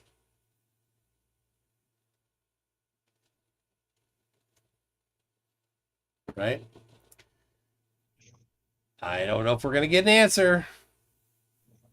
Well, they don't have any data on the dome at all. Its distance, its material, the pressure at the dome. They have nothing. All they say is it must be there, and it's unobserved. And they say it's come down by the ice, but yet nobody has seen that. Well, Jay Tolan measured the height of the dome.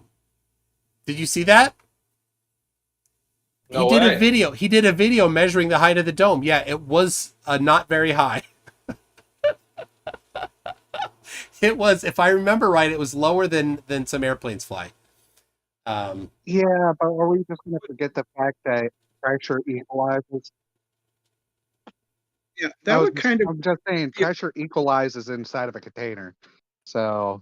Yeah, lacking a force, and flat earthers say that gravity doesn't exist, so then there must be no force to pull down the air. So then by that we should have no pressure differential as you change elevation. Of course, anybody with a smartphone can install the barometer app and measure for themselves that there is, from the floor to the ceiling, actually within about 2 or 3 feet, you can there's measure. a better one. It's called the Tool Suite. If you have Android, or I think it's on Apple too. It's on both. It's called the Tool Suite, and you could look at every single measuring device within your phone, magnetometer, GPS, all of them. That's cool. And as we've seen, the pressure decreases exponentially as you go up. So by the time you get to the dome, it'll be near zero or zero on both sides of the dome. What's the dome doing? That's funny. Has the SR-71 ever come really close to the dome and seen it? Dome. Y'all talking about gravity. What? Once again, can you give me a demonstration of space-time bending causing anything? Yes, we can. Yeah. Have you ever heard of gravitational lensing? No demonstrations, man. Yeah. Y'all allergic to real-world demonstrations? We want to see space-time. Yeah. We said yes, Brian. We said yes. No, we do. Brian, we do. It's called the time dilation of orbiting satellites, which has been measured many, many times, like with every orbit. If now, you want, now please explain the dome. Dome might be an apparent dome. Who knows if there's a dome? That's a non sequitur. Who knows if there's a dome, man? You butted into the conversation about the dome, Brian. Brian, I you didn't just said claim we don't know anything about the dome or if there is a dome, yet we've sent things past what you think the dome should be. So we sent stuff past it. So it must not be there because we keep sending stuff past it. Sure. Okay, no dome. Very good. Let's move on. Now, demonstration of space-time bending, please. Have you ever heard of gravitational lensing? Well, All right, absolutely. It's an experiment Hold- done hold by on. not It's Einstein, but actually another called the one that physics The moon. toolbox. stars behind the sun during an eclipse. The moon's the best example. The moon Okay, orbiting the planet. Well, Well, in fact, do I have a in- possibility of speaking, or is this No. This is a invite no only? po. This is a no po zone right now. So, Come on. no po So zone. we Sorry, have- buddy. Sorry, Sin we Cleanser. have- No pose tonight.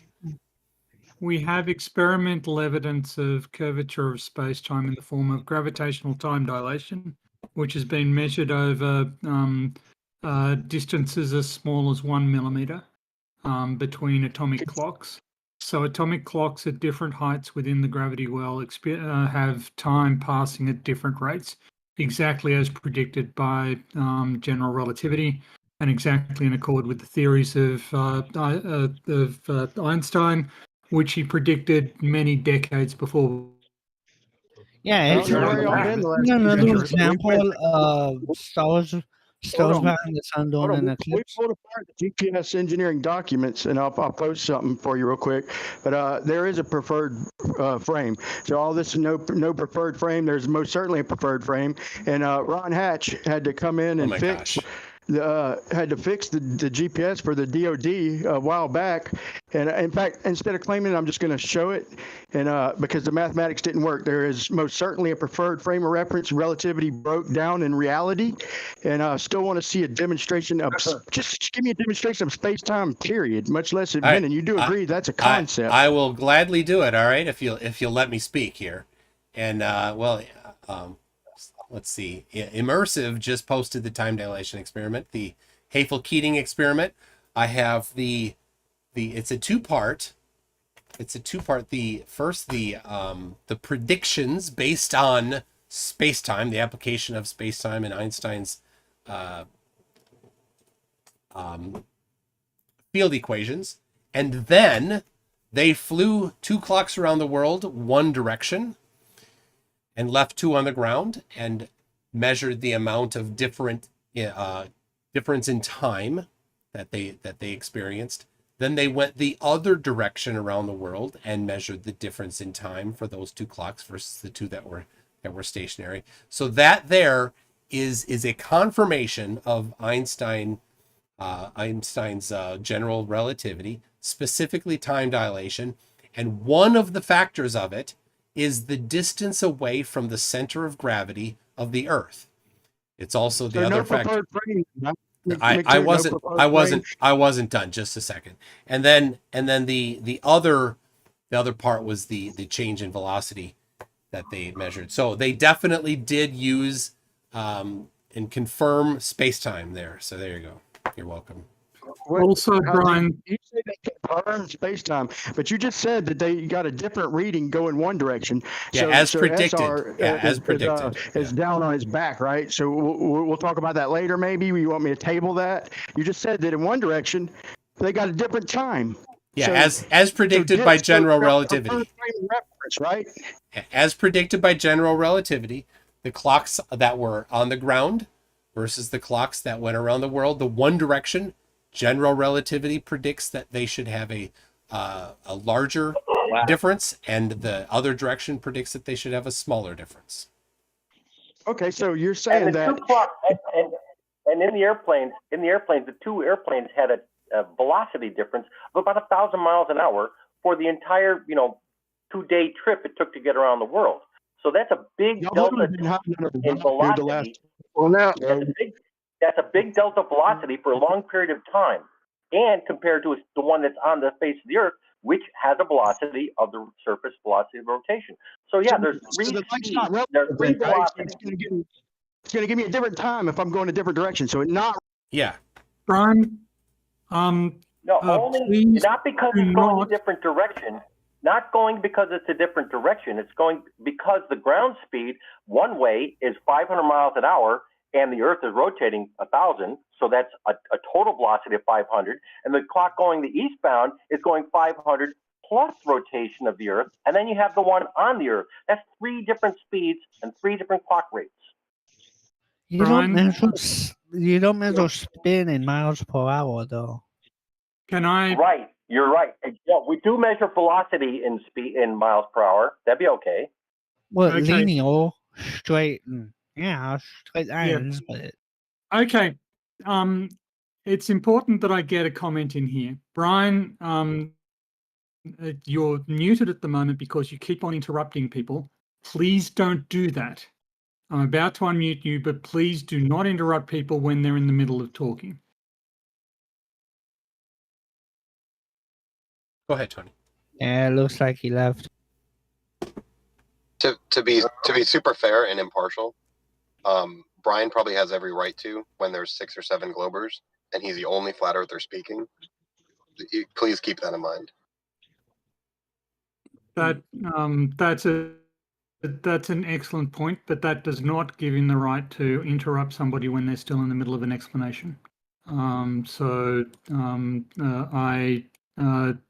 I just, it derails the conversation, and it sort of it makes it impossible to hear what's going on. Also, the claims that he made about GPS having a preferred frame of reference and not relying on general or special relativity are absolute nonsense. And anybody who claims contrary is simply bullshitting. I work on a group that analyzes GPS data. That's absolutely untrue.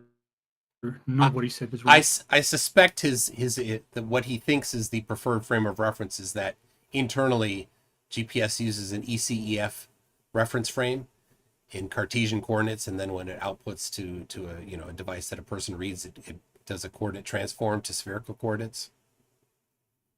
But that's not actually in that's got nothing to do with the frame of reference, really. That's just coordinate. It just coordinate sends time transform, as signals. you say. Doesn't GPS only send time signals? That's all they do. Yeah, their location and the time. Yeah. If we wanted to get really pedantic about it, wouldn't the Cavendish experiment be expressing general relativity? I mean, we say mass attracts mass, but in actuality, it's the warping of space-time that's doing it, not actually mass attracting mass. But we're trying to separate, and so if you want to say, is the mass moving towards the mass because of the warping of space-time, I don't think Cavendish actually demonstrates that.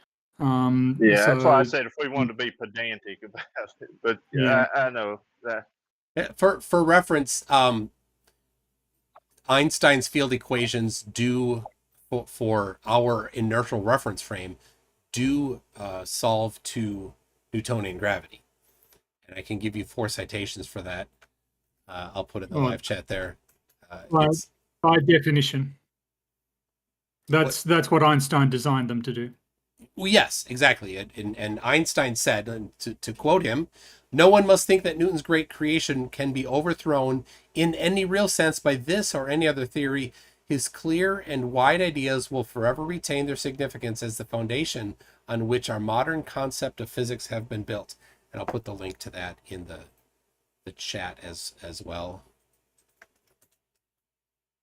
It's not just me saying that. So there you go. So when people say things like they try to make claims about Einstein debunking gravity or things like that, no, it completely is in line with it. He confirmed it. He just gave a broader definition, a broader explanation for it.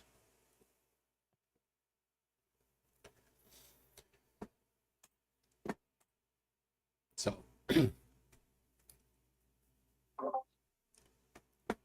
there are people. So Mike, Brian was just here. He asked people to address the video. The video that he posted was about the Sagnac effect.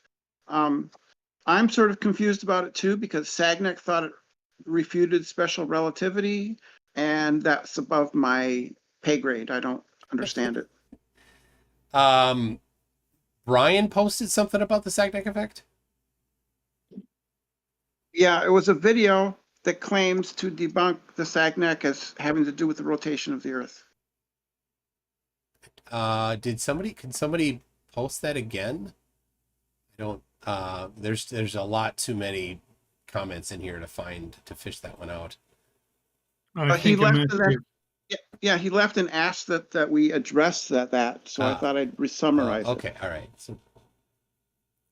So GPS system engineering docs showing Sagnac effect is not caused by Earth rotation. EU conference. So all right. Well, I will play it, and those of you on Discord will just have to let's see. I don't know. I suppose you might hear it. But I'll do it. I'll tell you what. I won't send it to Discord. I will because you don't want to hear what I'm doing. So I'll mute myself. I'll watch it and then I'll come back. How about that? A little more one-way Sagnac effect on the Earth. The measurement is the result of Earth's rotation around the Earth. I claim that that's absolutely false. Wang has done some experiments with conveyor belts and shown that their circular equation right there is really equivalent to the length and can be put in terms of the length. Well, on a one-way path, you'd expect it to be half as big. The GPS experts claim, there's this triangle that it follows, and they put it in the same form for a one-way because of Earth's rotation. But again, if you work it out, it turns out it's just VL over C squared. And when you put it in terms of where the satellite and receiver are, it works out to be exactly the same as that VX distance along the equator. And so there's clock biases that have to be accounted for in GPS to remove the Sagnac effect. Everybody asks why there isn't one for orbits. Well, there isn't one for orbits because they're all affected by the same amount. You just adjust your clocks. The clocks have been adjusted and are automatically kept that way from the argument we've already given. A little bit more proof of that is GPS has to include all receiver motion in the effect, rotational, and not whether it's just rotational or not. And that's the ICD document that claims that that's the case. So again, it's not a rotation, it's a fact that the receiver and source are moving. Which incidentally, I came across a paper a long time ago, I haven't checked on it recently, when they tried to compute precise orbits with radar of the planets. They did not get the right values, and they tried it with and without Einstein's theories, and it didn't work either way very well. I claim that they're not taking into account this flattening effect and the speed of light changes as a function of direction here. The length contraction is different in different directions. And incidentally, that'll cause a very tiny change in your VLBI measurement of the milliarc seconds. So there's some fun things that they don't account for that I believe we're beginning to see the residual effects of that. Well, first law of flurf confirmed. All right, let's go back. On mute for a long time. Flat earthers are disparaged right now in their representation. I'm not crying, man. All right. I'm not addressing you personally. I'm saying not BC a is not victim going to here. be destroyed. Brenda might have been a victim, but I'm not. I'll tell you that. All right. Right, Hey, proceed, please. I watched Brian's video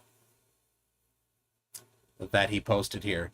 So Brian's a good man. I'll summarize the video, and so it was a video by a guy that was talking about the orbiting satellites that are the GPS, and he said that he didn't think that the orbiting satellites around the globe needed to be adjusted for time dilation. He said things about Sagnac effect.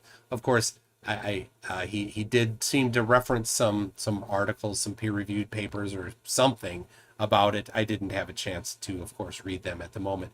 But he did say then something about the orbit of the satellites.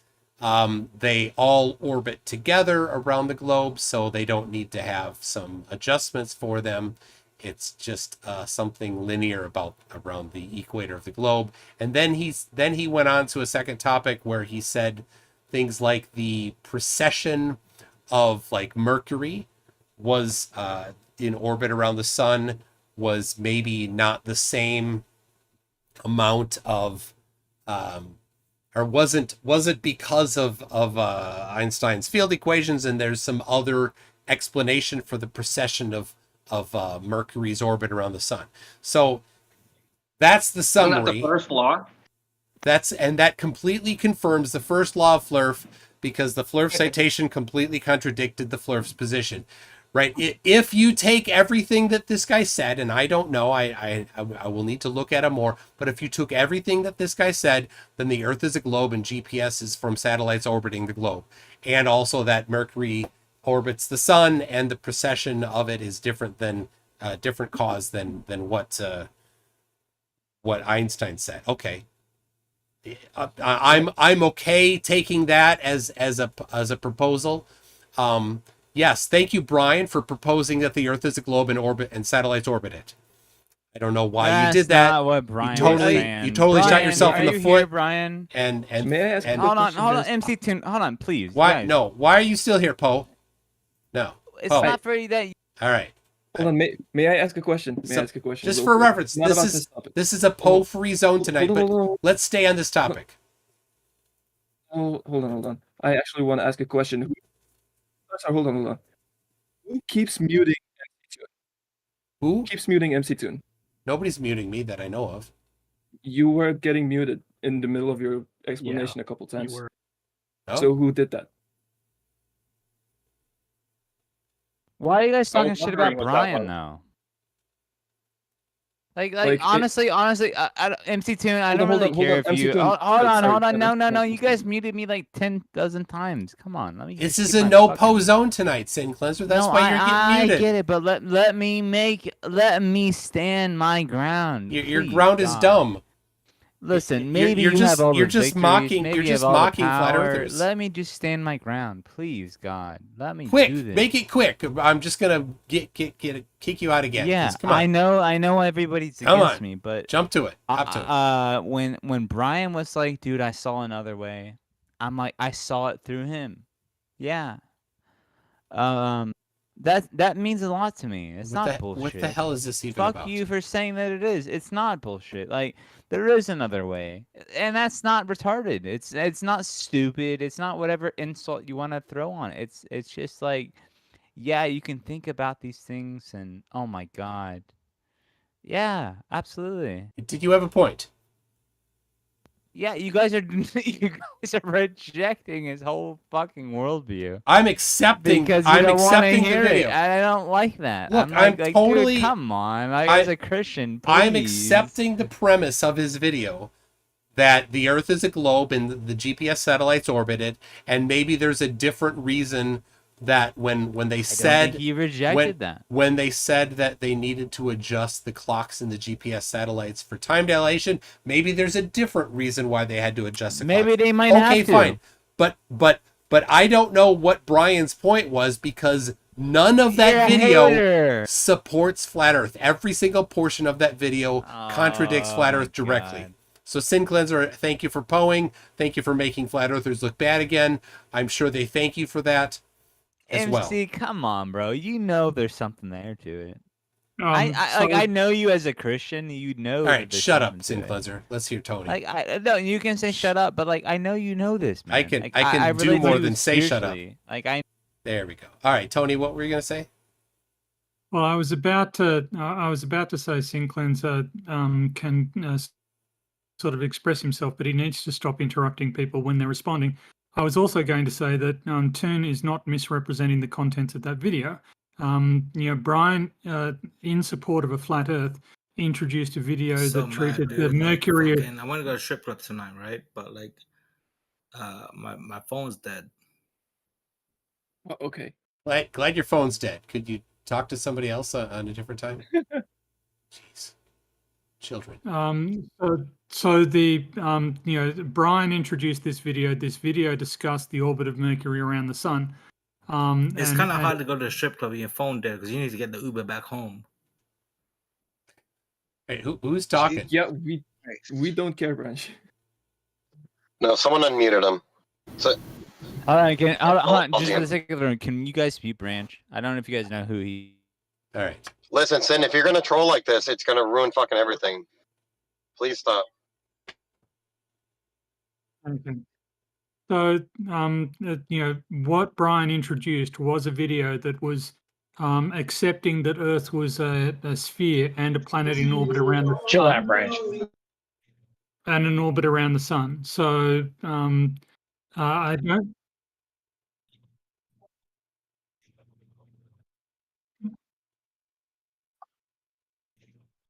All right, Tony, I don't hear you. But you're not muted. Well, I stopped speaking. Oh, it was all right. Anyway, yeah, super sin cleanser or Brian. I don't know why you did that, but so I would, this is Toon's show, right? And I feel like I've talked too much. We can have conversations other times, and I really look forward to it. But yeah. all right. I personally muted Sin Cleanser because people keep unmuting him, server muting him.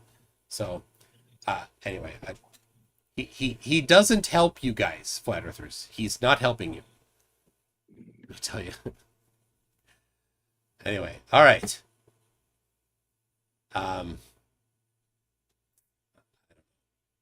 Yeah, well, there are flat earthers in the text chat.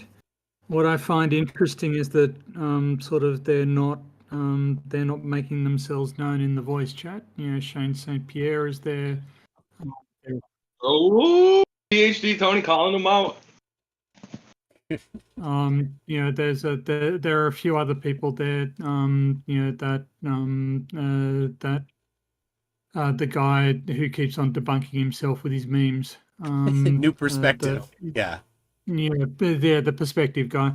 They're there. They're obviously hearing what's going on, but why aren't they participating in the voice chat? This is their opportunity to sort of challenge Toon and asking questions. Yeah. Hey guys, just real quick, if you don't mind me jumping in. Hey Michael, you there? Yeah. Toon, you there? Yeah. I just want to say a few things real quick. I'm getting a lot of DMs. One thing I want to remind people, this is a planned event with McToon where he comes, spends time with the Asylum. He has his YouTube, he does his thing, and I know people are like saying, "Oh, it's biased." The Globers can overtalk people, but they don't get muted. Look, guys, it's McToon's show, and I let him do it however however he sees fit, and I know I take a lot of heat for that, but hold on, let me finish. Sin Cleanser, please stop. And to be fair, I told the Globetards to shut the fuck up earlier, and if MC Toon wants them to talk, he should be saying that it's okay for them to talk, but otherwise you guys should be being quiet during this event. Right, and just real quick, if any flat earther feels like, hey man, there's a misrepresentation or there's a bias, the server, yada yada. Listen, you start a show, you do a show, give me a time and date. I'll give you 5 hours if you want, and you can just mute all the Globers you want and not even let them talk if you want it to be your show that way. But I just want to, once again, guys, this is McToon's show, and I can unmute people and I can mute people too. Yes, and there's mods, flat and globe in here, participating. I was checking the audit log. There is, I can see what all's going down in the audit log, so I know who's doing what and when.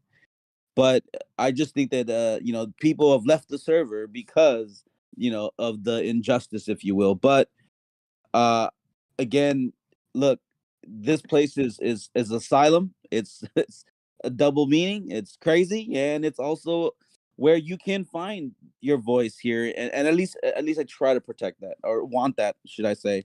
And I take a lot of heat for that on both sides, from Flatters and Globers.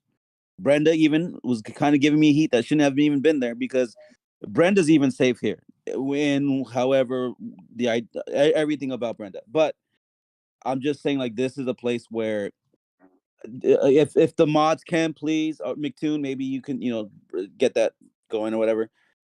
Yeah, maybe chill on the muting a little bit, maybe a little less. I don't know, but or if you need to control it more, then add more. I don't know. I'm just want to jump in real quick because I'm getting a lot of DMs. I just want to address that. All right, I hope all you guys are enjoying the show, and I'm gonna go back on mute and go make something to eat. And McToon, go ahead. All right. I had some sound come to me, some clapping sound. Was that? I don't know. Hey, Sin Cleanser, dude, if you want to, here's the deal. If you want to, previously it's been 100% that I've been able to get to the toilet. Glad that you've been able to get that to was the toilet. perfect. Super. Thank you, dogs. Sin Cleanser, if you want to talk one-on-one, super. Go get some evidence for the shape of the Earth, but I mean, you're not actually adding value. That's why I'm like, that's enough. I've had enough with you, right? You try to monopolize the conversation. That's why, right? Give somebody else a chance. So, I don't know. It's very interesting. I gotta say, this is very interesting that I have these two challenges. I have more than these two challenges actually, but these two main challenges: the Celestial Navigation Challenge, that nobody can do, using only flat Earth, even though there's a group of flat earthers that claim that celestial navigation works on flat Earth. None can do it using flat Earth, and some people don't like the challenge because I say you can't use the globe map, or you can't use the globe something else. Why would you want to do something that proves flat Earth by using the globe? Makes no sense. So that's been a year and a half about. Been just sitting there. And Brian Leakey, he tried, but he had to use the globe to do it. So, I mean, it kind of doesn't actually look good for you when you can't do celestial navigation. But I can, and I did a $100 challenge, and I had, I don't know, it's like 10 entries in a day. It was similar. I took measurements of stars myself, and I posted them, and within 3 minutes, Bacon had the answer. Seriously. And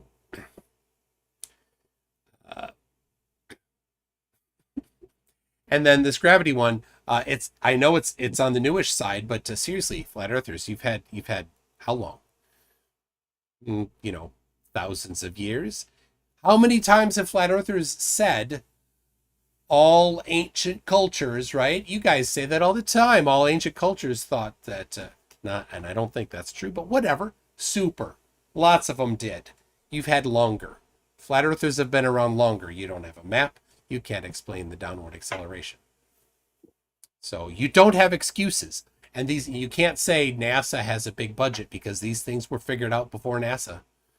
Right? The mapping, people were doing mapping and cartography before NASA. Stringer News 1 said that 2023 will be the year of the sextant. Well, was it 2019 or 2020 was that the flat earthers claimed that? But nope. All right. Well, Sin Cleanser is a bit sad, I think. But seriously, Sin Cleanser, I'll have a one-on-one chat with you. You need to bring evidence for your position. And if you refuse to do that, that's just you waving the white flag. That's what it is. You admit that you have nothing if you refuse to present something. So, for reference, I did not mute him, server mute him. Somebody else did that. So. Yeah, no, I know. I saw the logs. Yeah. Hey, tonight's been a good night, actually. I mean, we had at one point more than 50 people in here listening, and I'm sure you have a bunch of people at YouTube. So, I mean, it's only getting more. It's only getting bigger, is what I meant. There's only more listeners as we're growing. So, yeah, I welcome everybody to join as well. So, it's going to be. I see a good in this, believe it or not, one way or another. But Exactly. just follow his links, and you can join the VC here in the Discord, and you can engage. When the stream ends. Yeah, in the description of my video is the link to the Discord server. I will be, after this, I'm going to be doing a call-in show, but people, if you want, go over here. Or come back a different day if you want to be in the call-in show. So, all right. Mandevil, all right. Mandevil has an email, and I'm going to send me an email. I'm going to see if I can find it, because I want to post it. Do you mind if I put it in, there it is. Do you mind if I post it in the chat? The VC? The VC chat? All right, hold on. I'll get it. MC Toon, can I ask you a question? Sure. It's a simple question. It's something, it ain't nothing bad. On the Medicinal Mass Media Discord channel, on Demon Strides channel. Yeah. Not this weekend coming up, but next weekend, we are actually having a Kerbal race. I know that you're not into it, but I figured some of your viewers might be. The first prize is a $50 Steam card, which I already have for whoever wins. Second prize is a $20 Amazon card, and I guess third prize is undetermined. So we'll get a booby prize for them. yeah, but it's just a race where you just show up with your craft, you run the race, and you post your time. Basically, you're not really racing against anybody. You're just trying to make the best time. But I don't. Since you came to this channel, I sort of have to say it on here, even though I hope that nobody cool. minds. It's all good. No, it's all good. Matter of fact, giving a Demon Stride server a shout out. Those who have joined in here, there's a partner channel here in here that has a link to his. I definitely encourage you. He has really good conversations over there as well. Together, we're both trying to help one another grow. We have interviews here, debates here. He has them over there as well, and we're trying to not overlap each other on stuff. But definitely follow both servers. We're growing, and you're gonna catch a lot of good content. And that's also for a lot of your listeners on YouTube, McToon. Thanks, Yeah, APOC. I think we'll have a good time next weekend on our Kerbal race. So if there's anybody in your chat that plays Kerbal and wants to maybe take a chance on winning them a $50 gift card, all they have to do Kerbal is won, by the way. Kerbal Space Program yeah. won. So, all right, that's all I wanted to say. Toon, I got a Thank quick question for you. Okay. Can you hear me? Yep, I can hear you. So the moon is always locked on the face of the Earth. What force keeps that moon from spinning away so we can see the other side? Is there a specific force that you guys recognize, or is that just so magical?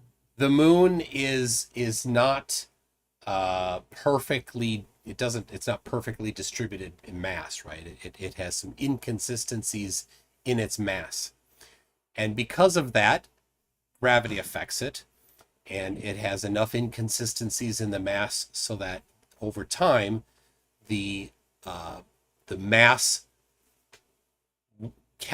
became locked in its rotation around the Earth. So it actually rotates. The moon does rotate once a month. Yes. And it orbits the Earth once a month. So it's called being tidally locked. And NASA Shill just put in a nice picture. That is, I think this one is actual photographs of the moon over the course of I think a year about. And so you see it's not perfectly tidally locked. We see more of the edges on either side throughout the year. And of course you see it growing and shrinking. That's because the moon's... Would that be from refraction? No, the moon's orbit is elliptical. So sometimes it's closer and sometimes it's farther away. So that's perspective, right? When things are closer, they appear bigger, and when things are farther away, they appear smaller. That's actually perspective, and it's easy to calculate. If you know how far away something is and how big it is, you can calculate its angular size. Yeah, if that is a rock, when it gets closer to the sun, how does that sun's gravity not pull it just a little bit to tweak that rotation so we can see a little more of it? Why is it that perfect cycle like a clock instead of being random gravity? It's not a perfect pulling it? cycle. It's definitely not a perfect cycle. It's elliptical, and sometimes closer, sometimes farther. And the amount that it rotates throughout the year, throughout the month, is not also perfect. You can see more and less of it depending on its angle. Slightly changes. So, why is it not perfect? It's not perfect. Well, it repeats perfectly, right? No, it's slightly different. Over the course of years, it repeats. We never see a different face than that. Yeah, we years and years and years we see about and years. 58% of it because of the slight side-to-side movement of it. So that image we're seeing right now, do you think that will ever change? Not dramatically, but if it does, yeah, it will change, but in a long time. Was it larger in the past? Because eventually the moon is going to be perfect gravitational tidal locking, right? No, to my, I think that the moon is doesn't actually look like a rock to me. The moon is moving away slightly, and this is measured. And in fact, they measure it. Hold on, just a second, Tony. I'll finish this, and then they measure it in a couple different ways. But of course, they constantly are measuring it using the retroreflectors. And here's the confirmation of that. They use the distance to the moon from the retroreflectors, along with VSOP 87 and ELP 2000, to predict the future eclipses where you will see them, not just with the day that it will happen, but where you will see them. They use the distance to the moon measured from the retroreflectors. All right, Tony, go ahead. Yeah, I was just going to mention that there is dissipation of energy in the Earth-Moon system, so that those tidal forces act on the interior of both objects and generating heat, and as they flex, so energy is being lost from the system. As that goes, Earth's rate of rotation is reduced, and the moon's tangential velocity around Earth is reduced. So the moon actually gets more distant, and Earth's rate of rotation slows down. These effects are relatively small, but they are measurable.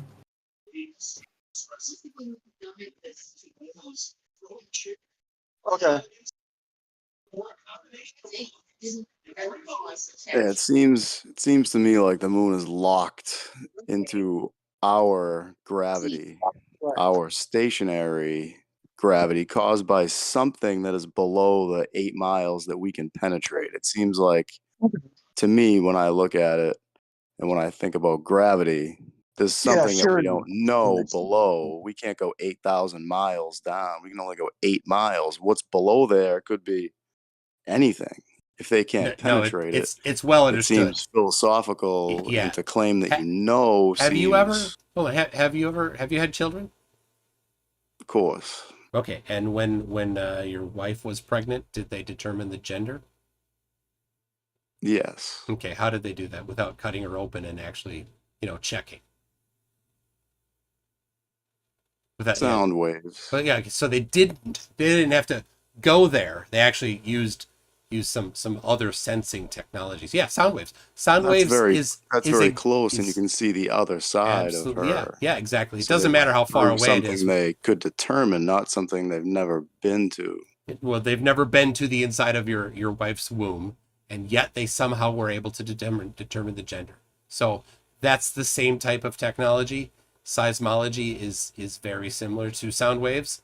So that's how they do it. Yes. You think they can see through that there's nothing below 8 miles that could be causing things to fall?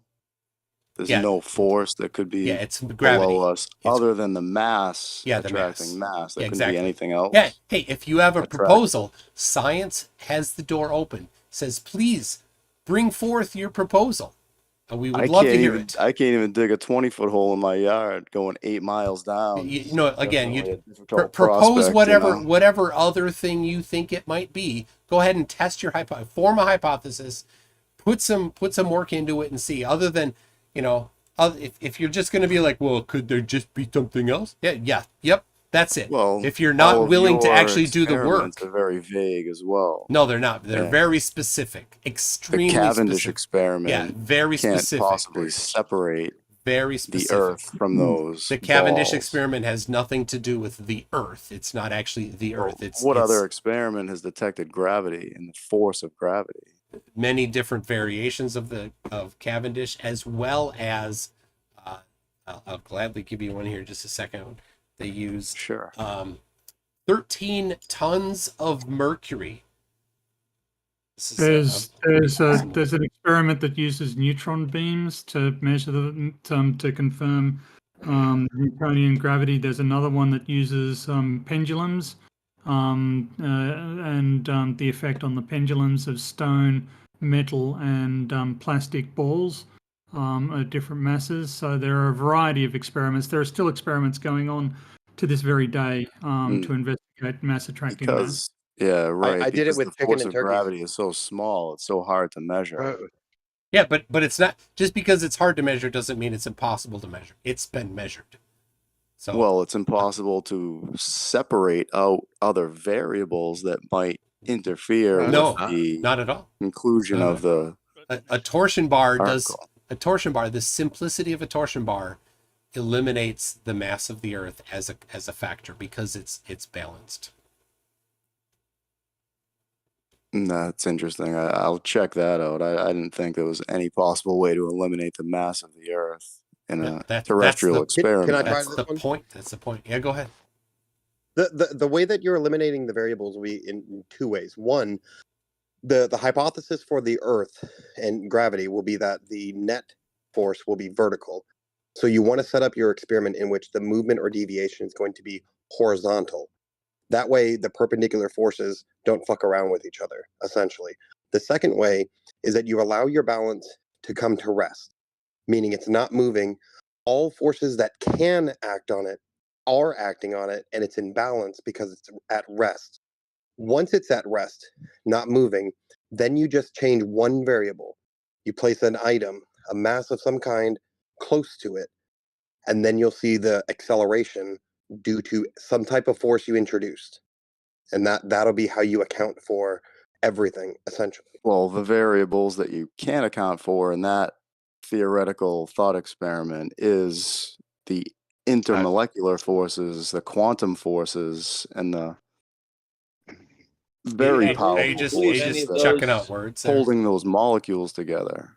Do you have any reason to believe that those have any effect on the Cavendish experiment? Yes, everything should. They're very close. What is the effect of quantum force on the Cavendish experiment? Well, the quantum force should affect everything, correct? Well, If it just tell me holds what the every effect is. molecule together, shouldn't it affect Show me what everything? the effect is. Yeah, you Whatever you measure in go the ahead. experiment, Quantify- the force could quantify be it. Go ahead. The force could be argued, obviously, but the quantum forces involved in that experiment are which massive. quantum force? Unless the atom bomb is fake. Be specific. Which quantum forces are you speaking of? Attraction, Which? repelling. Every molecule is held together by something. Which ones are you speaking of right now? All of them. The weak force. Weak force is one of them. Yeah. What's the range? Just for reference, what's the range of the weak force? I have no idea. Less than the diameter of a proton. So, do you think that the weak force is a factor? The answer is no. Okay. The electromagnetic force, maybe you're thinking of, right? Could that be? It could be, but it's very easy. I'm It's, hypothesizing. yeah, it's other very variables easy. that It's very undetermined. easy to eliminate the electromagnetic force because if you ground things to a common ground, then they will have the same electrical potential, which if you connect them to the Earth, that will be neutral. So the amount, when you apply Coulomb's law between these two things, you get 0 and 0 for Q1 and Q2, creating I don't think we've properly defined a unified field that defines the I don't think you attractive quite forces that hold I don't solids think you together. quite have an idea Why what you're doesn't a talking rock about. just turn into dust? Because of You know? yeah, my goodness. All right. It's This is a little beyond your actual comprehension, isn't it? I'm obviously being more philosophical. Yeah, high school science because I don't believe either way. Yeah, we don't A care. high school science class would have solved most of your problems for you. Yeah, that would have been a good idea. I aced AP Calculus, AP Physics. High school No, you was didn't. easy. No, you did not. You did not take Of course physics. I did. No, you didn't. Of course I did. All right. No, you didn't. Let's Then how test can this you- right now. AP calculus, you said. What's the derivative of 2x squared with respect to x? I forgot more about AP Calculus than. Thank you very much. All right, I have another one coming up here. You guys, of course, can all stick around. Apocryphon, thank you for having me here. I'm gonna pop over, wrap up my live stream, and then do the next one. And who was I just talking to? Who did not? This is Mike. I was Token. speaking with you last night through Facebook chat. You asked me to come on. I found Discord instead of Zoom. Oh, yeah. Well, if you want to come in to the next one, this is the one. The next one's the one I'm talking about. But all right. Appreciate it. Yeah, hey, just real quick, everybody that was involved with the conversation, everyone that was part of the show today, just thank you to everybody. Man, we, like I said, I think we hit like up to 53 people at one time, so that's good. We're just growing. McToon, I'll jump over. You're gonna be on the YouTube stream. I'm gonna be on. Yeah, I'm doing a second stream here in a minute. Yeah, second live stream. Yeah. Okay, yeah, I'll go ahead and do that. I'm gonna still be in my Discord, of course, but I'll have that in my ear, your YouTube show, because I do want to hear what goes on over there later. All right. But hey, thanks a lot. Till not next Tuesday, but we're doing it every 2 Tuesdays, right? So not the next one, but the following one. Yeah. Unless, I something like that. Yeah, we'll talk. All right, sounds good. Hope you can make it for the other shows that we have coming up, but we'll see you. Yeah, it's summertime, a lot of trips, so in and out. Yeah, no worries. We'll catch them as they come. All right, cool. We'll see you. All right, man. Have a good one. Okay, so I got a couple of super chats to catch up on, and then this next stream I'm going to be specifically addressing a video on gravity that Witsit tried to. Oh, he's so. Oh my gosh, so much dumb. The grumpy old mechanic asks, "Is Brian one of the 20 smartest people on the globe?" Brian Leakey, no, he's not. He's not one of the 20 smartest. Aaron Reese says, "Sin cleanser sounds like the soap you use to clean up after self-abuse." Yes, it kind of does. I'm Tony. You may not think he's a Poe, but everything he says is just these little jabs at stuff where he's. I don't think people say that I am too accepting of people's fake positions, but like that sometimes I misidentify Pose as not Pose. So and so for me and you to be at ends on whether or not Sin Cleanser is a Pose, kind of funny. Anyway, Tomato Ex Machina says Aztecs based their calendar on a spherical Earth. Interesting. I have no idea, but so that's what Tomato says about it. Keith Cooney says the land, it's the same land masses on both sides of America, and I'm not on top or bottom either, just east and west of it. Yeah. There's just so many why do rocks not just fall apart? Why is that a question?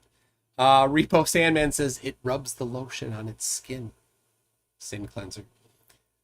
War Boss is a new member at Einstein. Thank you for that. And then says, wow. Dis and Orky stream now, boys. Dis and Orky stream. Delcos says, looks like Jim is 4 times as stupid as I thought originally. Jim, which one's Jim? Which one's Jim? Oh, Jim Waterworld? Is that who you're talking about? Because, yeah, I'll give you that one. All right. I have, yes, exactly. So this is a call-in. So I'm going to start, though. Here's what I'm going to do. I'm going to start with the video. Somebody tagged me on Facebook of a kind of a compilation of Witsit talking nonsense. So I'm going to cover that. And then that Mike token that was there, he's the one that I was speaking of earlier that is maybe going to come in. So we've already had a brief talk, but maybe he'll come in. Mike, if you're there, I'll send you the Zoom link after I do the Witsit's gravity nonsense thing. So anyway, thank you very much for that, everybody. And one more from Tony. PhD Tony says, I don't understand the motivation of poser trolls, so I guess I'm a sucker for their tactics. Apologies to all the people I've pissed off. Tony, I don't think people would be angry that you think he's serious versus a Poe. I don't think that we really anybody's that invested in whether or not he's a Poe. So I don't think you need to. 4x is Delcos. 4 times is stupid. Yes. Are you talking about Jim Waterworld? Yes, probably. So apparently Jim Waterworld was on Modern Day Debate recently. And actually, somebody on Facebook accused me of being Jim Waterworld.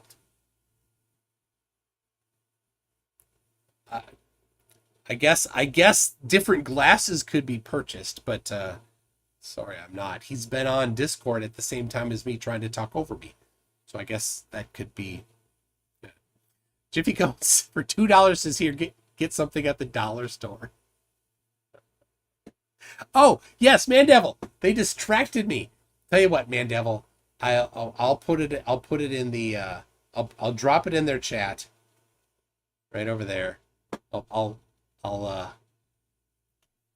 there it is.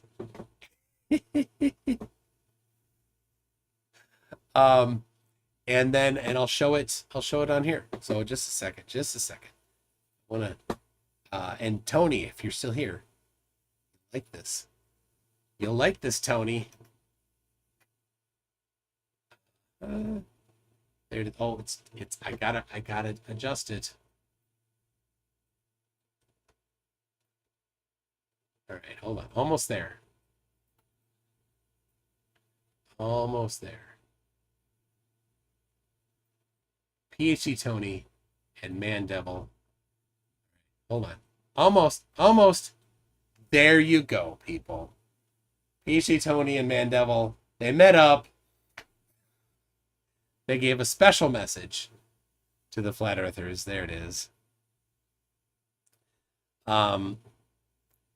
Extra J says Jim thinks he'll pull in 10,000 views on Modern Day Debate. Yeah, it's funny how different Flat Earthers have this giant impression of whether of their, like, how many views they're gonna get. There's this guy Frederick Michael on Facebook who thought that he wanted to debate me and it would be the series and millions of people would see it. And like he's Flurf 101. He's just going through the pamphlet that you get day 1 of Flurf summer camp. And he's like, this is gonna be the biggest debate ever. I'm like, no, it's not. And he wanted me to pay him. Nope, not gonna do that. So anyway, there it is. PhD Tony and Mandevil. I will leave you with that one. It's the outro. Just before the outro. So anyway, I will start the new one. I've just got to go to the bathroom a little bit, and so hopefully Hopefully the outro video plays just fine. I should probably not assume it's going to, because when I do that, I get it always doesn't work. So give me a second, people. Give me a second.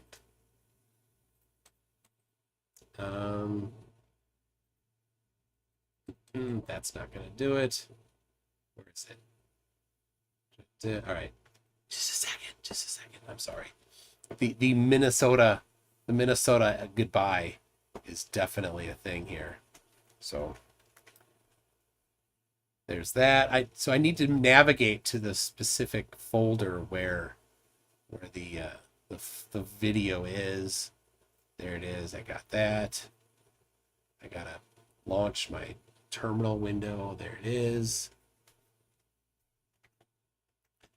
SHA-SUM. There it is. See, I'm just giving you the play-by-play. There it is. Now it will definitely work because I did a SHA-SUM. We'll see you in the next stream. See, it worked.